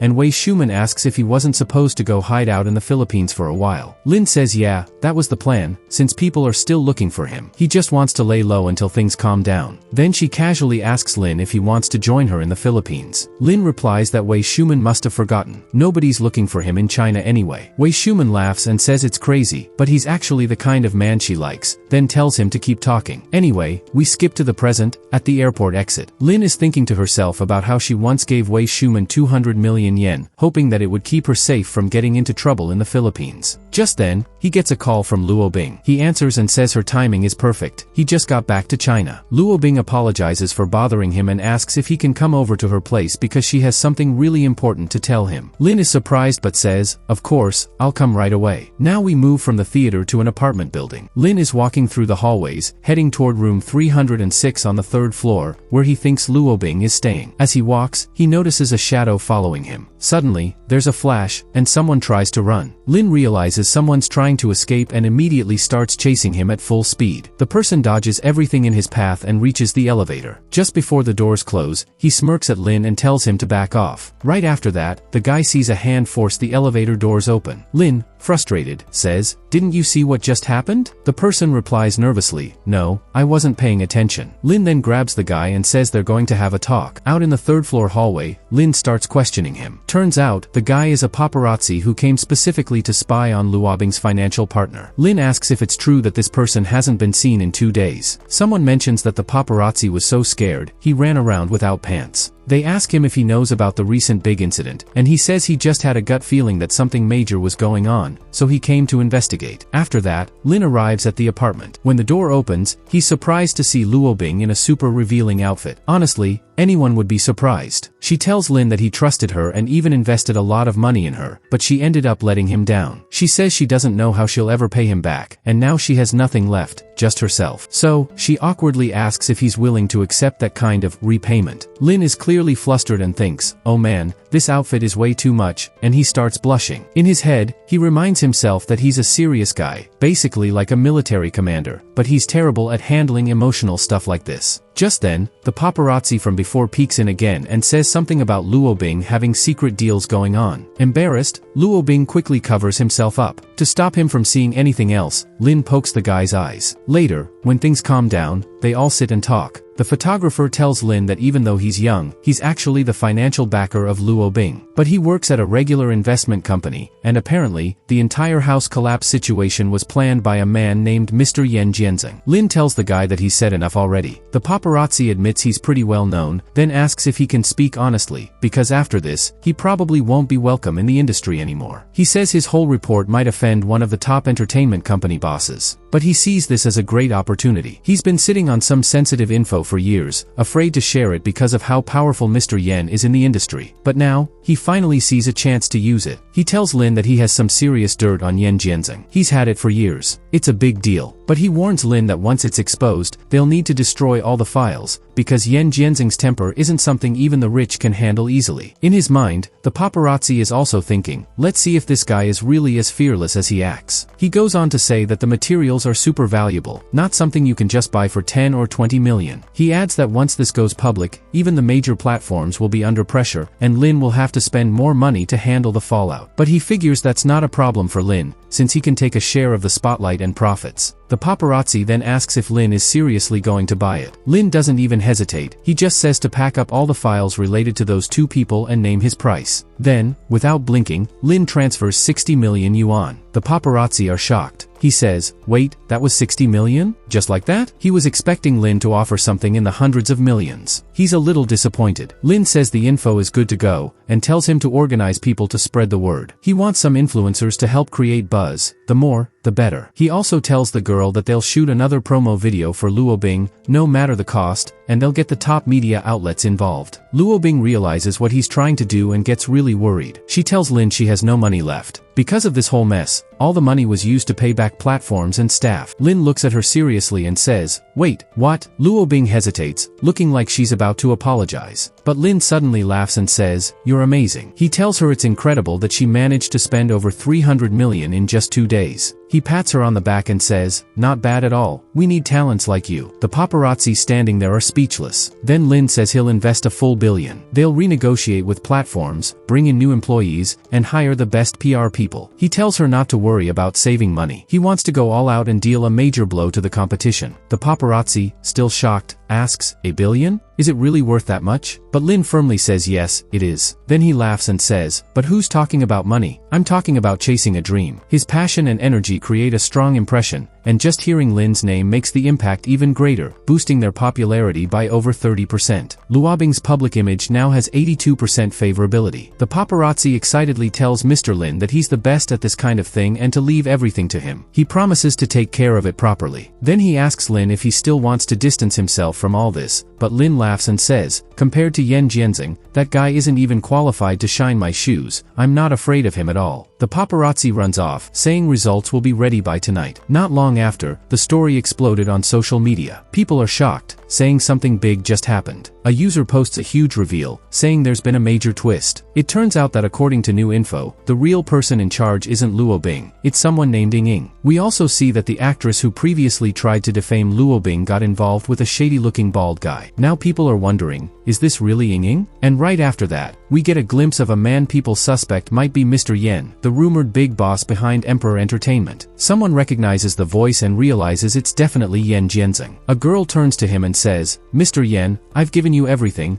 I just don't want you to lie to me. I want the first and second female lead roles in Xiao Kaiosen. As she turns around, everyone is stunned. One person says, that really is Ying. Another can't believe it. The bald man says casually, fine, when the time comes, I'll let the 2 female leads wear red, and she'll be the only one in white. People start wondering, isn't that the same movie where Shimo made her debut 10 years ago? Others whisper that maybe she used underhanded tricks to climb to the top. Some even question if that's the same company where Luo Bing used to be signed, Worst Entertainment. Suddenly, things start making sense. It turns out that Yan Jianxing had asked Ying to present fake evidence to frame Luo Bing. The paparazzi also posts an update. He says that 2 level 18 actresses and a rich man spent the night together at a hotel and didn't leave until the next day. Turns out, those 2 women also appeared in the earlier interview and lied on camera. People online begin suspecting that they too were hired by Mr. Yen. One person comments that when one of them was acting, her face looked stiff, but now it makes sense. She was helping someone wealthy frame someone else. Someone else jokes that their acting was too good to be real, saying they don't even seem like real actresses. Another person angrily says they should be blacklisted. Someone else points out the girl with purple hair, Ying, and says she should be banned too. We then see the 2 girls panicking and asking each other for help. They beg Sister Ying, saying, please help us. You told us that if we cooperated and acted well, we'd get good roles, but you never said it would lead to this. Nearby, people yell at them to get lost, saying that Ying can't even save herself, so why should she care about anyone else? Saying they spent over 200 million yuan to hire online defenders and even used AI to clean up comments, but public opinion is still out of control. Their PR team found out the other side spent at least 500 million to dominate the conversation. Not only that, but they also have advanced tech and even hackers. Many of their fake accounts and strategies were completely wiped out. The girl is stunned. She asks, who is this other side? Realizing things are getting worse, she tells everyone to leave and give her space. Then she makes a call to the man nicknamed Fat Pig. When he picks up, she quickly says, Mr. Yen, we've tried everything, but it's not working. Please, help me. But he just calmly asks, help you with what? She's shocked. What do you mean? We're in this together. If I go down, you'll be affected too. He replies, you must be confused. I'm not a celebrity. I'm not worried about my reputation. Have you ever seen a rich man lose everything just because he was connected to a few actresses? At that moment, things take a dark turn. We see that his apartment is a total mess, and he's been rough with others. There are signs that the girl and her assistant have already been badly treated. This man takes out his anger on those he can control, but soon, it might be Lin's turn to face him. Finally, talking about Luo Bing, he says he underestimated her financial backer. If anyone tries to go against him, Yan Jianxing will make sure that person's whole family regrets it. He says messing with Luo Bing will seriously backfire. After that bald guy's outburst, Luo Bing was finally able to release his movie without any problems. It got a rating above 8. In the comments, people gave it 3 stars and shared positive thoughts. One person said the movie wasn't over-promoted, didn't rely on big-name actors, and felt really genuine. Another said it was honestly great, and the female lead's growth didn't depend on the male lead at all. Someone else praised Luo Bing's acting, saying she deserves the Best Actress award and that the film might even outshine the usual trending stars. Luo Bing's assistant was super excited and mentioned that the box office hit 100 million in just a few days. It's expected to reach 1.5 billion, and after subtracting all the platform and actor costs, they're looking at a net profit of 300 million. Luo Bing said that's amazing, but his assistant noticed she didn't seem too thrilled and asked why. Blushing, Luo Bing said she had a friend, a really nice guy who helped her a lot, and she wanted to thank him properly, but didn't know how. The assistant, already knowing who she meant, asked if he was really that helpful. Luo Bing replied that he was, so much so that money couldn't measure it, and simple gifts or meals just wouldn't be enough to show her gratitude. The assistant smiled and said, in that case, just think about what he likes the most and go with that. A thoughtful gift means more than something expensive. Luo Bing kept thinking about that, what he likes the most, and remembered how she almost offered him a bun before. She covered her face in embarrassment, feeling like she might have been too forward. Now she wondered if he saw her in the wrong way. She said to herself that she had to change that impression. Later, at her apartment, Luo Bing texted Lin, telling him the movie was a big success and that they could split the profits. She asked if he could come over and maybe help pick the next script. Lin replied, congratulated her, and said he'd be there soon. Behind the door, he was smiling to himself, thinking how surprised he was that he'd actually get part of the profits. It was the first time someone he helped gave something back, not the system, but real money. Plus, there was a beautiful woman waiting to have dinner with him. He even joked in his head, wondering if she'd ask, wanna eat dinner first, or me? When he got there, Luo Bing opened the door, fully dressed in layers of coats, and invited him in. Lin was left standing there, totally surprised, with a blank look on his face. Luo Bing tells him to go ahead and sit down, that the food will be ready soon, and points out there are also some fruits. She asks what kind of fruits he likes. Our main character asks if she's cold, wondering why she's wearing so many layers. Trying to play it off, she smiles and says it's just a chilly day, but it's obvious she's sweating. He walks over and touches her forehead, asking if she might have a cold. She gets super nervous, and between the stress and embarrassment, she suddenly collapses. He checks her pulse and thinks she might have a heat stroke since she has a fever and is sweating too much. He decides he needs to help cool her down right away. He starts using a wet cloth to gently cool her. Eventually, she wakes up on the couch, now wearing a different outfit, and seems a bit confused. He's in the kitchen getting food ready and tells her she fainted from heat stroke, so he helped cool her down and change her clothes. She gets super embarrassed and quietly asks herself if he really helped change her, then starts freaking out a bit inside. Lin asks why she wore so many clothes if she was going to overheat like that. In a quiet voice, she admits that before, she was dressed kind of boldly and worried he might think she was too casual. So this time, she covered up too much, not realizing it would lead to this. He hands her a plate of food and says he totally gets it. Anyone would have been overwhelmed in that situation and just tried their best. He tells her that he thinks she's actually really strong. That calms her down, and she blushes. Her feelings for him grow even more, and her affection score for him hits 85. They stay sitting close for a while, and she thinks to herself that she's really glad she met Lin. In the next scene, we see our main character in a taxi. The driver tells him they've arrived, so he gets out and looks up at a tall building, thinking it looks impressive. He checks his messages with Jiang Xian and says he's glad public opinion around the Luobing situation has totally turned around. He thanks Jiang Xian for the help and says their hacker made a big difference with less effort. Jiang Xian replies, saying he's shopping nearby and shares his location. It's the Yanjiang Science and Tech Museum. He also sends over a file with product details. Our main character walks into the building, impressed by all the new technology. He sees all sorts of high-tech displays in the air while people are posting updates and learning more about the event. He's amazed that tech has advanced this far. He then goes to check out the product Jiang mentioned but is confused because the whole file is in a foreign language. He reads something about a fabulous level 1 wafer clean filtration unit, but still doesn't get what it really is. Just then, he hears someone yelling nearby. He turns around and sees a guy kicking another man, yelling at him to get out. The scene gets tense. The man being yelled at falls to the ground, and a young girl runs to him, calling him Dad. A man in a suit demands that the rough guy honor his agreement now that the products are ready to ship, but the guy tries to negotiate a 50% deal instead and claims the product isn't up to standard. The man argues back, saying everything is clearly fine. Suddenly, he clutches his chest in pain. His daughter, visibly upset, tells him not to get too worked up and says that his heart isn't doing well. The scruffy guy tells her to stop pretending and says acting all pitiful won't help. He says he doesn't have time to waste on her, and if she's not going to agree, then there's nothing more to talk about. As he starts to leave, the girl confidently calls out to him, saying he's actually the one who broke the contract first. But he brushes it off and says his little sister also knows about the contract, that this is a grown-up business, and tells her to stay out of it. Still, she stands her ground and explains that according to the contract, the filter must block 99.99% of particles from 0.1 to 12 micrometers. Her dad's factory made a filter that met those exact standards. It could filter particles as small as 0.1 microns with 99.99% accuracy. She asks him why he thinks they didn't meet the requirements and says he should buy the 2,000 units at the agreed price. But the arrogant guy smirks and tells the little sister that even if she's right, it doesn't matter. No other company wants those filters, so only he can sell them. He says if he sells them at a 50% discount, he can still recover some of their losses. If they don't sell, they'll lose hundreds of millions. Frustrated, she asks why he's trying to back out of the deal. She wonders if Americans even care about keeping their word. She keeps pushing him with that patriotic spirit, even though it starts raining. The scruffy guy coldly says that people with yellow skin are treated as third-class citizens, so they have no place talking about honor or contracts. He says he has pale skin and doesn't complain. The girl's dad quietly admits that he never thought this order, which he hoped would save the factory, would actually be the final blow for their family. He apologizes to his daughter, but she shouts, "Dad, you didn't do anything wrong." She says the economy was bad, and he only took the order to keep the factory alive. It's not his fault. She says she never imagined they'd be treated so badly and insists the foreign businessman is the one at fault. The scruffy guy laughs and says it's ridiculous to think the whole world is wrong and they're right. He mocks them, saying Americans can't be wrong. He tells her to remember this truth and then asks if they can finally make the deal. Just then, he suddenly feels chilly and wonders why it got so cold. A mysterious voice behind them says something like, "Bring that attitude over over here, Kiko. The scene changes to a high-tech cleanroom area at a silicon tech company. It's a next-gen cleanroom with over 98% efficiency and better pricing than the previous version. We see a man in a suit arguing with another person, saying it'll cost 300 million for technical support. At that moment, Jiang Xian walks up and introduces herself. She says she's Jiang Xian from a Chinese tech company and wants to buy their cleanroom system. But the guy replies that their White Wings product starts at 3 billion for just 1 square foot. He also says they've stopped providing maintenance and supplies, so her request doesn't count. Shocked, she asks how he can charge her 3 billion when she just heard him offer it to the Japanese for only 300 million. He responds that she said it herself, that offer was for the Japanese, and she's from China. She asks if this is really how he does business. But he and his buddies laugh and say doing business with important people is one thing, but dealing with people like her is just charity. Another person agrees with Mr. Addison, saying he's right and that's exactly what it means. Someone else comments that Chinese people always seem unsure about their place in the world. While everyone is laughing and making fun of her, Jiang Xian crosses her arms and firmly asks why Addison is still the head of a well-known tech company in the US. She says putting personal feelings above business makes people question Addison's background, education, and abilities. This upsets Addison, and he starts shouting, asking what kind of strength they think they have. He says they might have the technology, but she doesn't, and that is what they call strength? Then, a Japanese man asks in a condescending tone how people with lower IQs can still expect the same rights. Another person adds that a woman shouldn't try to learn business from men, saying she won't be able to handle it and tells a man to come talk instead. Feeling uneasy, Jiang Xian yells, asking how their way of doing business is any different from barbarians. But another man angrily tells her that she's already caused enough problems and says he's embarrassed because of her. Jiang Xian recognizes him and wonders if he's really Uncle Fan. He yells at her to come back and asks how many times her father has told her not to start a business as a woman, that she never listens. But she shouts back, saying that this American is clearly targeting the Chinese and raising prices just because of her nationality. The man responds, saying it's all her fault for even trying to talk business with foreigners and questions if a woman can really handle all this. He says it's shameful that everything is now going to foreign countries. The other guys keep laughing, mocking her, saying that this Chinese woman finally knows something. Jiang Xian feels nothing but anger and frustration. She yells, asking how they can laugh at her country like this, and says she's even helping them teach a lesson. But the rude man tells her there's nothing else she can do except get upset, and claims China isn't as advanced as the US in terms of money or technology. He asks how much they've invested, maybe 300,000 or even 500 million, and what have they even developed. He says if the project fails, she'll just bring her whole family down with her. But Jiang Xian shouts back, saying he doesn't understand anything, and they can fight back. The group starts mocking her again, saying she's just a clueless Chinese woman trying to challenge Mr. Addison, and asking if she even knows who he is. He runs one of the biggest tech companies in the US, with tons of products and over 2,000 invention patents. Another person asks, what can your country even compare to? Then that rude guy tries to grab Jiang Xian by force, while they all keep laughing, saying she has no money or tech. But suddenly, a mysterious drone flies in and smacks the jacket of the old guy, making him look super embarrassed. It's like he just got hit with something random. Jiang Xian sees that the drone is being controlled by Lin and wonders if he really is the main guy here. Lin says this drone from that small Japanese country is really low quality and asks if they even realize how dangerous it is. What if it had hit someone? Luckily, it only hit a piece of trash. Our main character hears someone say that China doesn't have money or technology. He speaks up and asks if he really just heard that. The rude guy from before says yes and asks if he has anything to say about it. With confidence, our main character says he's here to clear up their confusion and let them know the truth. Even with limited funds, even as a small company, and even while being blocked or restricted, they were still able to develop a top-tier filtration unit. He snaps his fingers, giving a signal, and someone presents a prototype of the filter right there in the air. The others stare in shock. We also see that the girl from earlier, the daughter of that man, is now working with Lin. Surprised, one of the Japanese men asks if she's really the one who developed it, and turns to Mr. Addison for confirmation. But Addison doesn't say anything, so he asks again, and Addison looks annoyed. He finally says that this data matches the filtration unit designed by his own company for clean rooms. Someone else quickly notices that many of the data points are identical, including details from Silicon Capital technology that were never made public. Furious, another man accuses Lin of stealing the research results and threatens to take it to an international commercial court. But then someone points out that no theft happened in the US, so how could they claim anything was stolen? Then, the man with heart problems, the one from before, steps in. He says he's willing willing to testify that hundreds of his factory workers spent 5 long months developing the filtration unit completely on their own. He says the evidence is clear, and if anyone wants to sue, they're welcome to try. They're not afraid, because they stand behind the originality of their work. We then see that the angry man has a red handprint on his face, clearly from a strong slap. Apparently, someone had knocked him out behind the scenes, and their chance to secure the filtration unit deal had already failed. Still stunned, he angrily mutters that the whole thing is garbage. The others can't believe what just happened. It becomes clear that Silicon Capital Technologies' so-called self-developed products were actually bought from small Chinese companies. These large companies use price pressure and legal loopholes to force smaller firms to sell their tech, then they file for patents and claim the innovations as their own. It's a trick that's used over and over again. One person starts yelling at them, calling their actions shameful and dishonest. But the guy trying to make the deal steps in again, asking if the contract is still valid and if they can move forward with the purchase. Mr. Addison says he will buy the full order at the original contract price, if he's serious. He says he's not going to sell now. The other man calls him crazy and says, "Who else would buy this stuff? No country would want your product." But our main character calmly replies that it's already been taken care of. The angry guy can't believe it. He says the contract was only worth 1 million, so if someone else offered more, he'd double it, 2 million. He asks, "Don't you want to make more money?" Our main character tells him that someone already paid 4 million to buy the product. The angry guy is stunned and grabs his head in disbelief. Confidently, Lin asks, "What now? You're supposed to be a famous American company, but you don't have the money or the technology to compete with us." The man starts shaking and asks, "Who even are you?" He says he's been to every major science and tech expo and never heard of him. That's when it's revealed, this is the technology company founded by Miss Chan. From now on, the whole world is going to remember that name. People start cheering for her. They thank him and say they're proud of China today. One person says, "What a relief." Another comments, "This is great. We didn't have much money, we started late, and we got stuck, but even then, we made it through." Someone else jokes, "I thought my collar was messed up, but turns out I was just wearing my sweater backwards, but who cares about that?" Another person thinks for a moment and then says, "Actually, the real thieves here are them. They've been taking other people's work, registering it as their own, and using it to file fake patents. That's their whole trick." Then Lin hands a card to the main inventor, saying, "This has 5 billion on it. 4 billion is for Jiang Xian from the tech company to buy 2,000 of their products. The other 1 billion is an investment for future long-term cooperation with their company." The inventor is clearly impressed with our main character. "Thank you so much for your generosity. We're happy to offer you our newest, cutting-edge tech." Everyone seems really pleased, especially his daughter. Lin also tells him, "We'll provide 2,000 units of the filter.